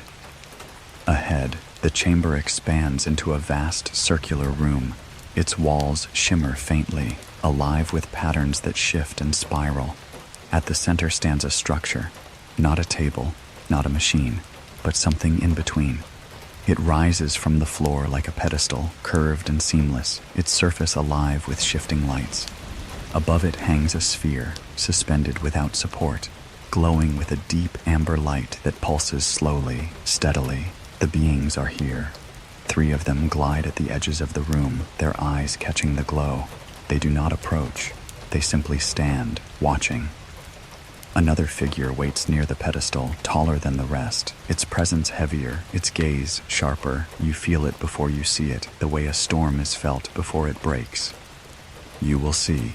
The taller figure lifts a hand, thin and long, and gestures toward the pedestal. The floor beneath you glows brighter, pulsing, guiding you forward. You hesitate, your breath quick, your body trembling, but there is no choice. You step onto the pedestal. The sphere above hums louder. Light spills downward, wrapping you in its glow. It is not the harsh, crushing beam from the clearing. This light is softer, thicker, but no less invasive. It slides across your skin, sinking into your bones, into your thoughts. Your vision blurs. The chamber dissolves.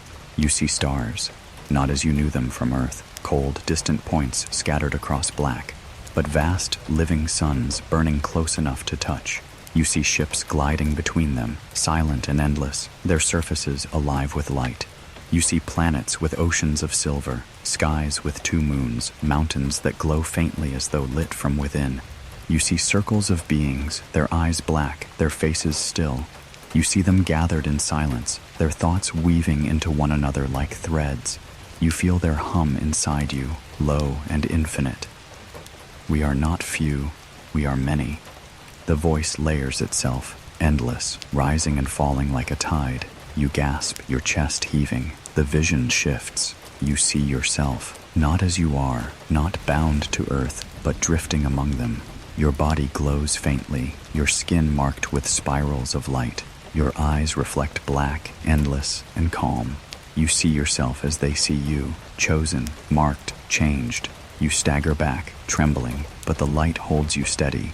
The taller figure steps closer, its black eyes filling your sight. It does not speak, but you hear it all the same. You are part. You are remembered. You are carried. The visions fade. The chamber returns. The pedestal dims, releasing you. Your body collapses to the floor, trembling, your breath shallow. You clutch your chest, your skin still glowing faintly with spirals of light. The beings remain silent. The taller figure glides back into shadow. The others do not move. The doorway. Ripples open again, glowing faintly. You will return. The whisper hums low, patient. You rise slowly, your body weak but compelled. You step off the pedestal, your feet heavy, your chest aching. The doorway waits, its glow bending softly around you. You glance back once, at the sphere, at the beings, at the room that has shown you too much. And then you step forward, swallowed again by the ripple of light. The chamber beyond is waiting, and you know, this is not the last room. You dream of falling before you dream of waking. Not the stumble of tripping over roots, not the clumsy drop of slipping from a ledge, but a descent without end, soft, silent, as though gravity has remembered you after forgetting. The air rushes around you, but there is no wind. Your stomach turns, but your body floats. In the dream, you know you are going back. You do not know if you want to. When you open your eyes, the dream has not ended. The chamber is fading. The walls ripple with light, dissolving into shadow. The beings are still there, their black eyes steady, their pale faces unreadable. They do not speak, and yet you hear them. It is time. The taller one glides closer, its thin hand lifting, palm open. A faint warmth radiates from it, pressing against your chest, not with weight, but with memory. The marks across your skin burn faintly, spirals of light glowing beneath your veins. You stagger, your breath trembling. Your body feels heavy again, pulled back toward something you thought you had left behind. The ship hums louder, its heartbeat rising, pressing through the floor, the walls, your bones. The beings do not move to stop you, they only watch. The wall behind them ripples, folding outward. A new doorway appears, this one darker, wider, its edges glowing with a pale blue. The air spilling through it smells different, earthier, sharper, familiar. The forest. Home. You will return. The words slide into you, calm and final. Your chest aches. You want to ask why. Why you? Why this? Why now? But your lips will not form the question. Your body obeys what your voice cannot. You walk forward, bare feet pressing against the living floor, your steps guided by a rhythm you cannot resist. The beings remain behind. The doorway swallows you. The world tilts. Light floods your eyes, brighter than any chamber glow. You fall, soft at first, then harder, faster, until the air whips against your skin. The hum fades. The silence unravels. The night sky bursts open above you, stars sharp and endless. And then, impact. Your body slams into earth, cold dirt, damp with dew, pine needles clinging to your skin, the smell of resin sharp in your nose. You gasp, lungs burning with air that feels heavier than the ship's, thicker, richer. You roll onto your side, coughing, trembling, your body aching in ways you do not recognize. The clearing surrounds you. The trees lean close, their branches whispering softly. The night is still, but not silent. Crickets sing. An owl calls. The forest breathes again. You are back, but not the same. Your hands tremble as you lift them before your face. The spirals faintly glow beneath your skin, silver light threading through your veins. You clutch your chest, feeling the hum still lingering in your heartbeat. The ship is gone, but its rhythm remains inside you. You stagger to your feet, your legs weak, your body heavy with exhaustion. The clearing feels different now, smaller, fragile, as though you have returned to a place too narrow for what you have seen. The stars above burn sharper, each one a wound in the sky. You know now they are not empty. You are party, you are part. The whisper drifts faintly, soft as wind through pine. You freeze, glancing upward, but nothing moves. The sky is steady, the forest is still, and yet you feel them, watching, waiting. Your chest tightens with fear, with wonder, with both. You stumble forward, leaving the clearing, pushing through branches that scrape against your arms. The forest feels alive in new ways, the ground pulsing faintly beneath your feet, the air humming against your skin, every sound sharper than before. You hear the flutter of wings miles away, the crack of a twig deeper in the woods, the slow inhale of the earth itself. You whisper to yourself, "I'm alive." The words tremble, fragile, but another whisper answers, curling through your skull. Alive, but changed. You collapse to your knees, clutching your head. Tears sting your eyes. You sob, quietly at first, then harder, until your chest aches.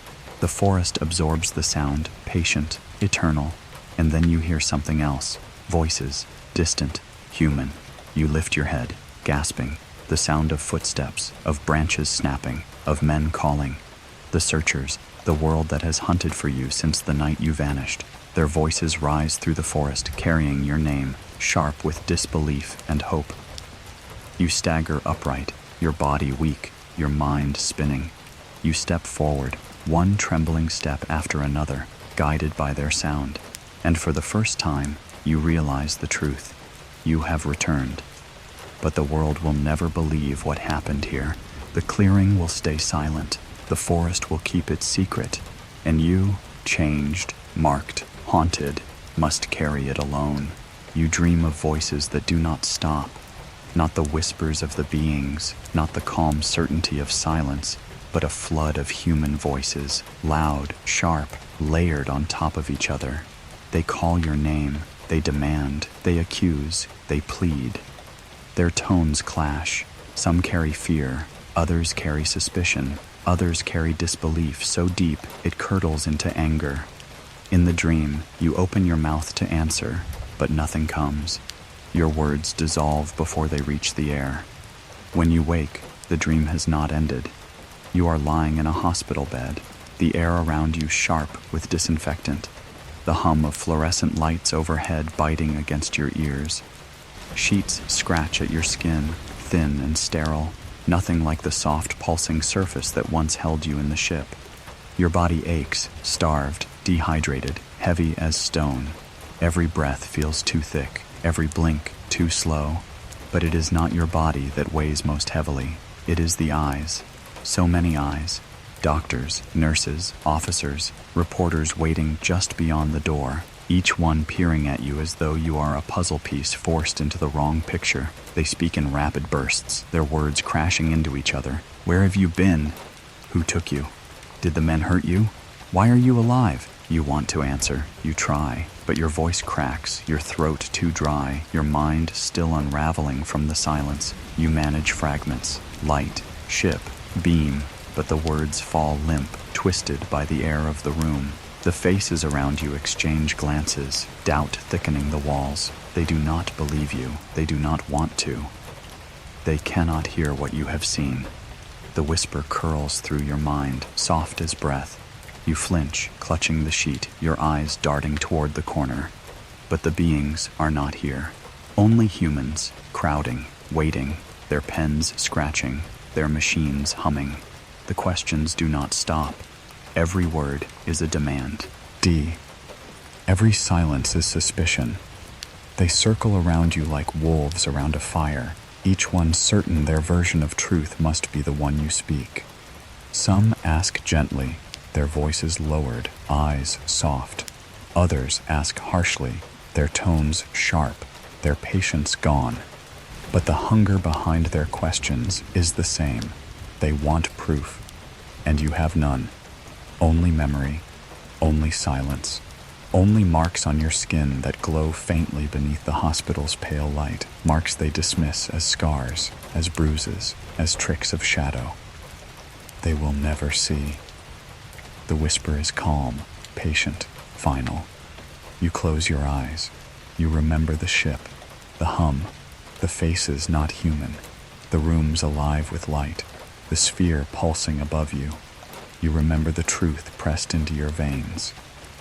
But when you open your eyes, all you see are men in uniforms, women with clipboards, cameras waiting for you to fail. And so you do. Your words stumble, your story breaks, your voice falters. Each attempt at truth sounds thinner, more absurd. The more you explain, the less they believe. You see it in their eyes. Some think you are lying. Some think you are broken. None think you are telling the truth. You are trapped between two worlds, one that will never release its secrets and one that will never accept them. The days blur. You are questioned again and again by police, by journalists, by strangers who gather at the hospital doors. Each time, the words taste bitter. Each time, the silence between their questions grows louder. Each time, you feel the gap widen between what you know and what they will allow you to say. At night, you lie awake in the sterile bed, staring at the ceiling's pale tiles. You wait for the whispers. Sometimes they come, sometimes not. But when they do, they are steady, patient. You carry us now. Do not give them what they seek.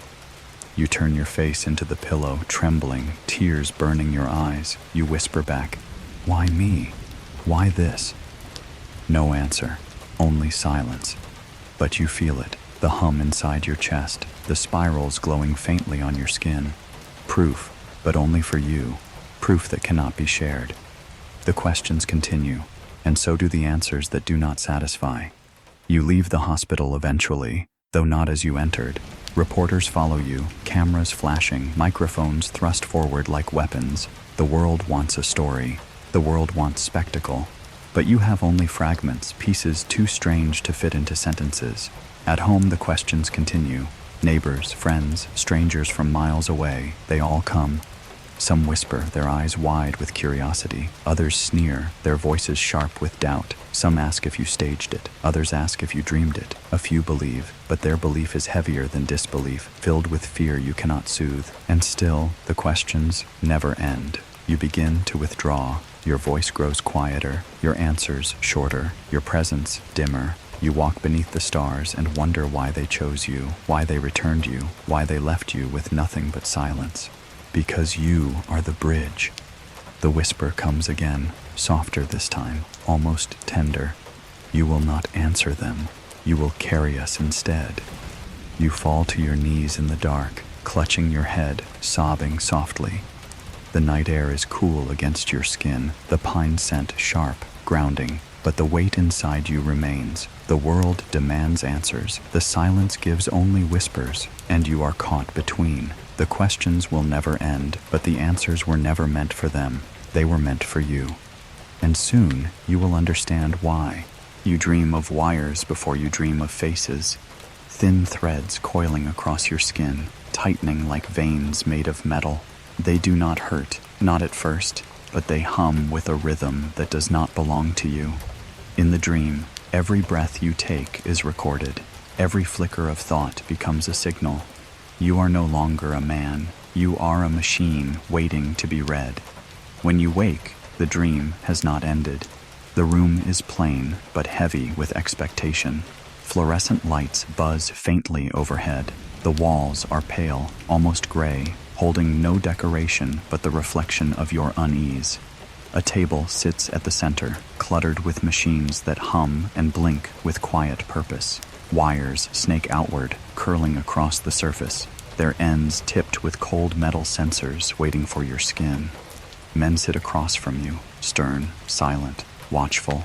Their eyes are not like the beings, not vast, not endless, but sharp, narrow, searching for cracks. One speaks, his voice calm but firm. This will tell us if you're telling the truth. You nod, your throat dry. You know the truth. But will the machine?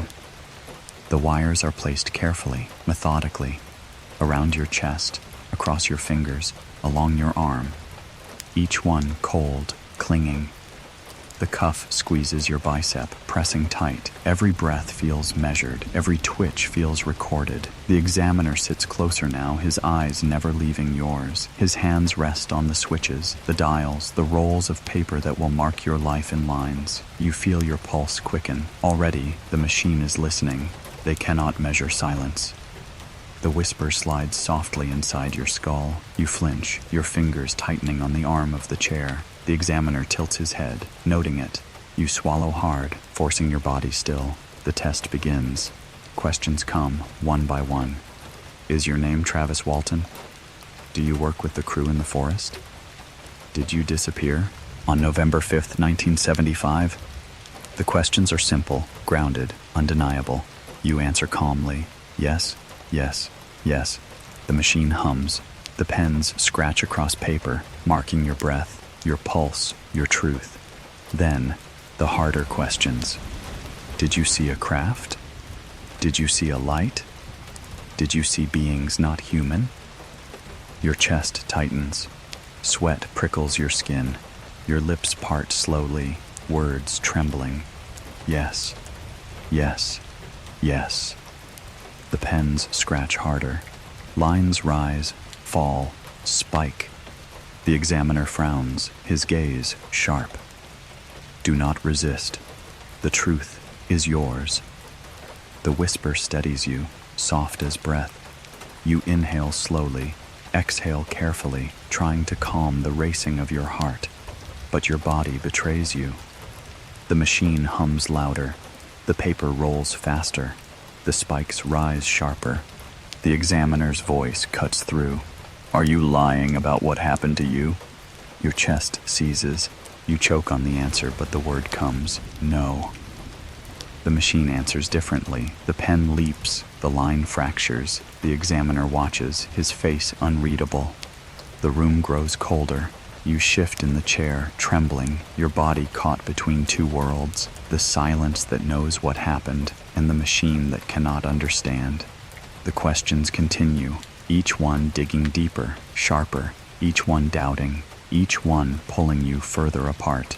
Your body rebels, trembling, sweating, heart pounding faster. The machine records it all, unfeeling, unforgiving. You whisper inside yourself, please let them see. But the whisper that answers is not human. They will never see. They are not meant to. You clench your eyes shut, tears burning, your voice breaking as you repeat the truth again and again. The craft, the light, the faces, not human. But the paper does not care. The men do not care. Only the silence carries you. At last, the wires are removed. The cuff deflates. The cold sensors lift from your skin. You sag in the chair, exhausted, trembling, sweat clinging to your face. The examiner gathers the paper, rolling it carefully, his eyes never leaving you. He does not tell you what it says. You already know. Doubt, suspicion, lies written where truth should be. You leave the room unsteady, your legs heavy, your breath shallow. Reporters wait outside, cameras flashing, questions shouted. Your name is thrown like a weapon, demanded again and again. You push through them, your chest aching, your eyes hollow. The machine has spoken, but the silence still hums inside you. We are the only measure that matters. You close your eyes, trembling, whispering softly to yourself. You know the truth. You lived it. You carry it. And yet, the world will never believe. The lie detector tested your body, but it could not test your soul. You dream of voices that fade into silence. In the dream, 100 people call your name at once, some with curiosity, some with anger, some with pity. But one by one, their words fall away. The questions dissolve, the shouts thin out, and the noise vanishes. What remains is only silence. A silence heavier than the forest, heavier than the ship, heavier than any chain. You try to speak into it, but your throat is dry. No sound escapes. When you wake, the dream has not ended. You are home, but it no longer feels like home. The air smells the same, pine and dust and wood smoke, but it carries an edge, a sharpness that wasn't there before. People watch you differently now. Their eyes linger longer, their voices soften in pity or harden in suspicion. Whispers trail behind you in stores, in streets, in your own neighborhood. Is that really him? 5 days gone, and he says aliens? Or maybe his friends know what really happened. You walk with your head low, your body heavy, your chest aching with every breath. The truth clings to you like sap, sticky and impossible to wash away. But truth means nothing here, not when it is stranger than belief. You step into your house and close the door behind you. The walls are familiar, but they feel smaller now, pressing inward. The silence here is not the same as the ship's silence. Calm, infinite, patient. This silence is sharp, fragile, brittle.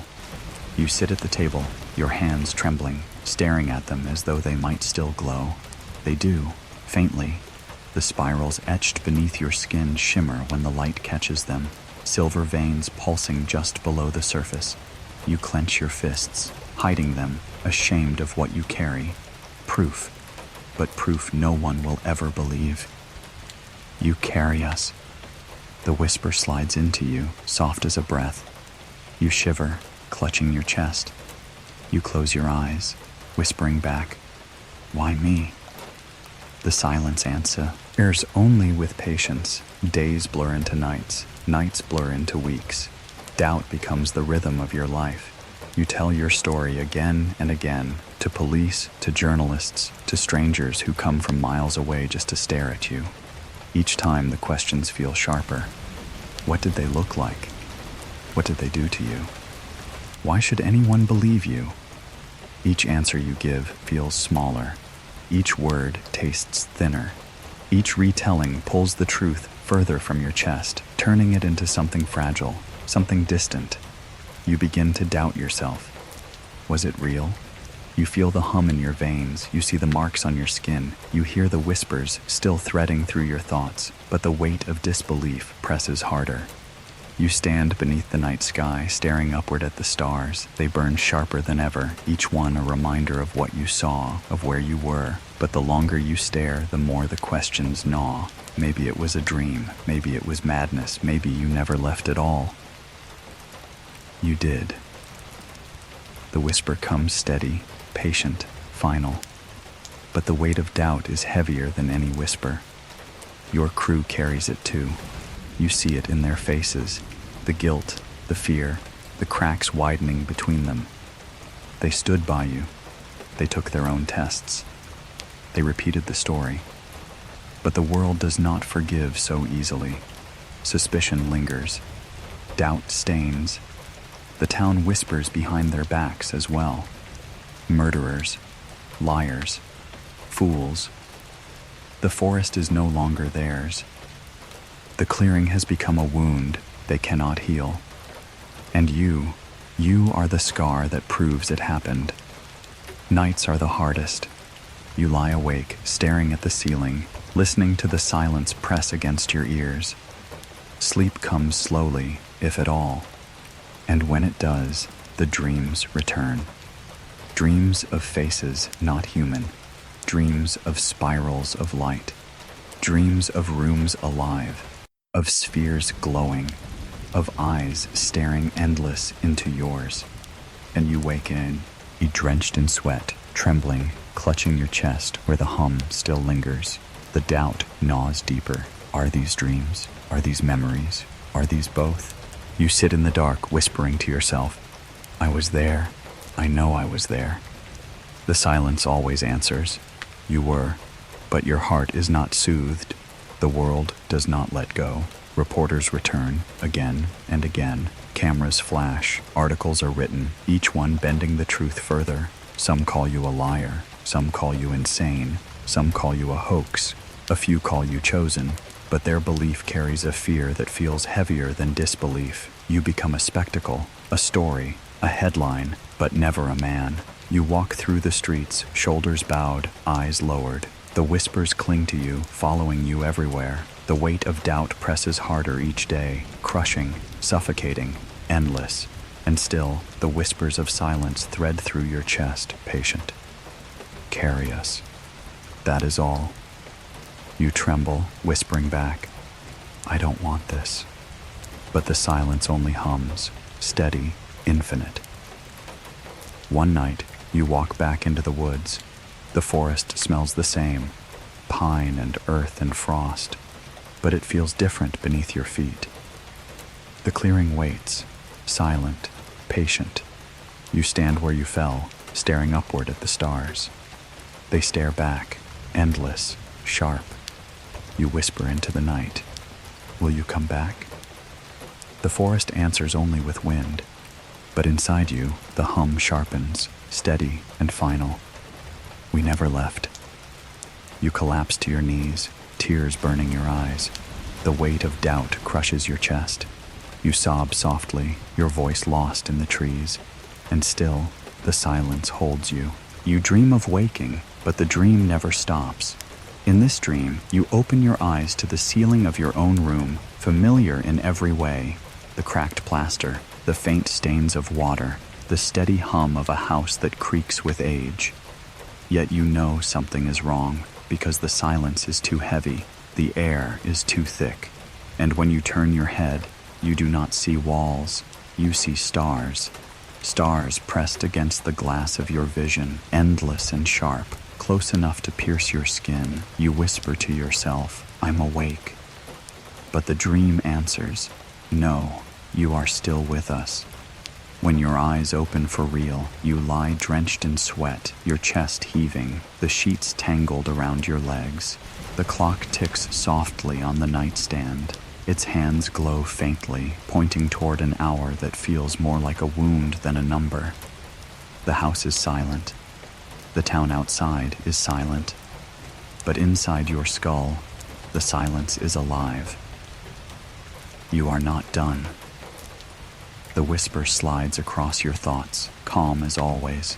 You press your palms against your eyes, trembling, your heart racing. You try to steady your breath. You try to remind yourself, you are home, you are safe, you are not inside the ship anymore. But the dreams will not end. They come every night. Dreams of the beam searing down into your chest. Dreams of the faces not human, their black eyes reflecting your trembling body. Dreams of the spirals glowing across your skin. Dreams of corridors that fold and ripple, alive with light. But sometimes the dreams go further. They take you places you do not remember being. Skies with 3 moons, their pale light bending across oceans that gleam silver. Cities that hum without walls, filled with beings gliding in silence. Towers shaped like spirals, each one pulsing in rhythm with the hum in your veins. Are these memories? Are these gifts? Or are they only dreams? You wake each morning unable to tell, and the days feel thinner now, fragile and unreal. You walk through town and hear the whispers of people, but their words sound distant, muffled. You sit at your table, stare at your hands, and see faint glimmers in your veins. You lie awake at night and feel the hum in your chest, steady and patient. The line between waking and dreaming is fading. There is no line. The whisper curls gently, final. You shake your head, clutching at your ears. You whisper back, "Leave me alone." But the silence does not leave. It never will. One night, you stand outside beneath the stars. The air is cool, smelling of pine and smoke. The sky burns sharp above you, brighter than ever. You stare upward, searching. You wonder if you will see it again. The glow, the ship, the impossible craft that changed everything. You do not, but you feel it. A pressure at the edge of your sight, a hum in your chest, a certainty in your bones. We are still here. Your eyes blur with tears. You whisper, "Why won't it stop?" The answer comes like breath across your skin, because you carry us now. Sleep becomes no refuge. The dreams deepen. They no longer wait for night. They come in flashes, sudden and sharp in the middle of the day. You chop wood and see sparks of silver spiraling across the axe. You speak to a neighbor and hear their words dissolve into whispers that are not theirs. You look into a mirror and, for a breath, see eyes not human staring back. The world is bending, or perhaps you are. You begin to wonder if you ever returned at all. The weight of doubt grows heavier, but the dreams remain steady. They show you pieces of something larger, fragments of a pattern you cannot yet read. Spirals across the sky, maps drawn in stars, faces turned toward you, endless and patient. You wake one night with a single word burning in your skull. Bridge. You whisper it into the dark, trembling. The room does not answer, but the silence does. Yes, you are not a man who returned. You are a bridge between what is human and what is not, between earth and silence, between dreams and waking.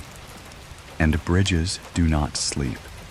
You sit at the edge of your bed, the night pressing against the window, the stars burning sharp. You clutch your head, whispering to yourself, tears streaming. You beg for rest, for peace, for an ending, but the silence only hums, low and steady. This is forever. You collapse onto the bed, sobbing softly, trembling. Your body aches, your chest burns, your eyes blur, but still, you know the truth. The dreams will never end, because they are not dreams, they are memories waiting to be remembered. You dream of a scale before you dream of a sky. On one side rests silence, heavy and infinite. On the other side rests your life, your work, your friends, your home. The two are balanced for a moment, steady as stone, but then the silence shifts. Slowly, carefully, the weight tips, and your life, all of it, begins to fall away. When you wake, you realize the dream was not a dream at all. It was a warning. The price of contact is not something you ever agreed to. It is something written into you the moment the beam took you, the moment the silence filled your veins, the moment those black eyes reflected your trembling form.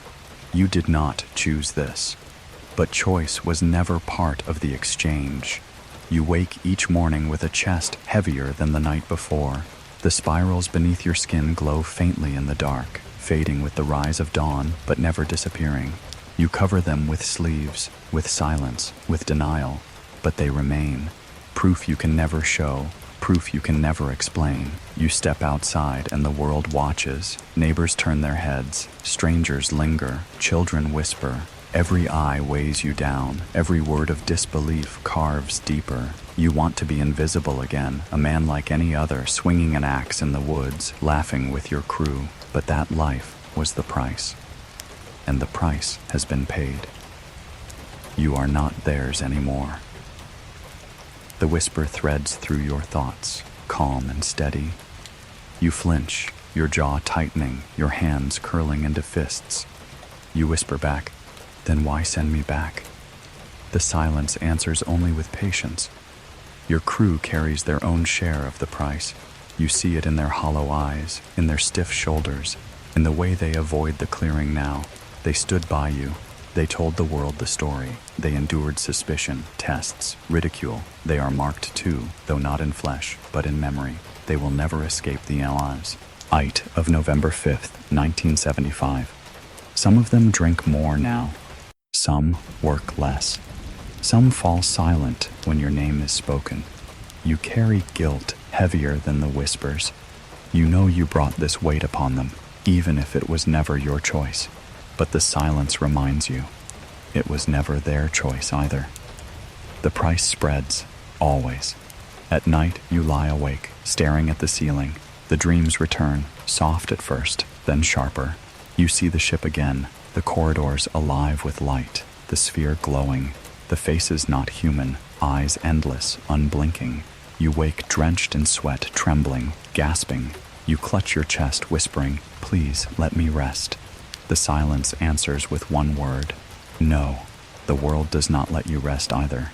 The story has grown larger than you, larger than your crew, larger than the woods themselves. Reporters still knock, documentaries still call. Books are written, films imagined, arguments waged in living rooms and lecture halls. Your life is no longer your own. It is a symbol, a spectacle, a myth. Some believe you, some mock you, some hate you, but none leave you alone. You walk into town and hear whispers behind you. You meet eyes and see pity, suspicion, awe. You feel the weight of being a man who has touched what others cannot. And you wonder if you were chosen or cursed. Both, the whisper answers, soft but unrelenting. The price is not just theirs, it is yours most of all. Every day you feel the hum inside your chest, the rhythm that no one else can hear. It pulses when you are alone. It sharpens when you stare at the stars. It burns when you try to forget. The silence never leaves. Sometimes you fear it is leading you back. Sometimes you hope it is. You walk into the woods again, drawn by something deeper than fear. The clearing waits, patient. You stand where you fell, where you rose, where the beam split your life into before and after. The air is still. The trees whisper softly. You whisper into the dark. If there's more, take me. No light comes. No ship descends. Only the hum inside your chest. Steady, patient. Not yet. The words are both comfort and curse. You return home, shoulders bowed, chest heavy. You collapse into bed, eyes burning, body trembling. You wonder if you will ever know rest again. You wonder if you will ever know peace. You close your eyes, and the dreams return. This time, they are not of the ship, not of the faces, not of the beam. This time, they are of Earth. You dream of men gathering in circles, their eyes sharp with suspicion, their voices loud with doubt. You dream of questions without answers, of machines that measure lies, of headlines that twist truth into spectacle. You dream of the weight of being both witness and prisoner. And you know, this is the true price. Not the beam, not the silence, not even the eyes. The true price is living after. You wake with tears burning your eyes, your chest tight, your hands trembling. The sun rises pale outside your window, but it feels thin, fragile, false. You whisper into the morning light, "Why me?" And the silence answers, calm and certain, "Because you survived." You dream of a sky that remembers you. In the dream, you lie on your back in a meadow, the grass damp with night, the world quiet as breath. Above, the stars burn in their patient silence. But they are not distant anymore. They pulse when you breathe. They shift when you blink. They remember your name. Each light becomes a voice, each constellation a memory. The sky is not only watching, it is telling your story. When you wake, the dream has not ended. The years have passed, yet the night remains the same. The pines still whisper in the wind. The clearing still waits, its soil unchanged. The stars still burn above, sharp and endless. But you are different now, older, wearier. A man stretched thin between earth and silence. The world remembers you differently than the sky does. To some, you are a liar. To others, you are a prophet. To most, you are simply a story, passed around like folklore, debated like scripture, doubted like rumor. They argue over you in living rooms, in lecture halls, in books and films. They twist your words into shapes you never spoke. They wear your name like a badge, or spit it like a curse. But the stars do not argue. They only hum, patient, endless. We remember. The whisper glides into your chest, soft as always. You close your eyes, trembling, tears burning your lashes. You whisper back, "Will anyone else?" The silence answers with certainty. They will. Not now, but they will. You walk through the woods, older feet pressing into familiar earth. The trees lean close, their needles whispering. The clearing greets you once again, patient as ever. You stand where you fell, where the beam took you, where your life divided into before and after. The ground is still scarred, faintly warmer than it should be. Animals still avoid it. The air still bends differently here, thicker, heavier. You kneel and press your hand to the soil. For a moment, you feel it. The hum. Still alive, still waiting. You close your eyes, whispering, "If you come again, I will follow." The forest answers only with wind, but inside you the silence sharpens. We never left. The world beyond the woods does not let go of you. Books continue to be written. Programs air on late-night television. Your story is dissected, mocked, defended, turned into something larger than you. People send you letters, some filled with gratitude, others with threats, many with pleas for answers you cannot give. You try to live quietly, but the world insists on remembering you, not as a man, but as a myth. And myths are heavy things to carry. At night, the dreams come as they always have. Dreams of the ship, glowing above the clearing. Dreams of the beam pressing against your chest. Dreams of the faces not human, their black eyes reflecting your trembling form. Dreams of rooms alive with light, of spirals burning across your skin, of whispers that are not words, but truths too vast for language. You wake trembling, gasping. clutching your chest. Your skin still hums with the glow. The silence still whispers. You are part. You are carried. The words no longer frighten you. They no longer soothe you either. They simply are, as steady as breath, as final as stars. You begin to wonder if this was the legacy all along. Not to convince, not to prove, not to silence the doubters, but to carry the memory of contact. To walk as a bridge between worlds. To leave behind a story that will outlive your body. Your friends are older now too, each carrying their own scars of that night. Some still defend you, some still tremble when it is spoken, some avoid it entirely. But the night never left them either. Each of them bears the weight, whether in silence or in speech. The clearing binds you all. The stars bind you all. You lie beneath the night sky once more, staring upward. The constellations burn sharp, ancient and steady. But tonight, they seem to bend. Slowly, carefully, they spiral into shapes too precise to be chance. A pattern, a map, a memory written across the dark. Your chest hums in answer. The spirals on your skin glow faintly, silver veins pulsing with the rhythm of the sky. Tears blur your eyes, but you do not look away. We are with you, always. The words fill you, not as command, not as comfort, but as truth. Your story is no longer yours alone. It belongs to the silence. It belongs to the stars. It belongs to everyone who will one day look upward and feel the hum in their chest, the weight in their veins, the certainty that they are not alone. That is your legacy. Not to be believed, not to be doubted, but to be remembered. You close your eyes, the night cool against your skin, the hum steady in your chest. You whisper into the dark, "When it is time, will you take me again?" The silence does not answer, but the stars do. They pulse faintly, steadily, patiently. Like a promise, you dream of voices telling your story long after you are gone. In the dream, you see a fire in the center of a dark forest. Men and women sit around it, their faces glowing orange in the flicker. A child leans forward, wide-eyed, as an elder speaks your name. The words are soft, reverent, carried like prayer. And though the faces are strangers, though the years are countless beyond your own life, the story is still the same. The clearing, the light, the beam, the eyes. When you wake, the dream does not end.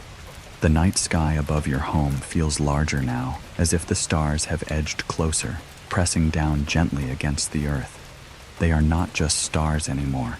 They are witnesses, each one a silent archive of what happened, each one carrying memory the way you carry scars.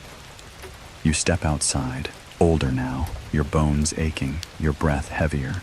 But the air is sharp and cool, the scent of pine still steady, the forest eternal.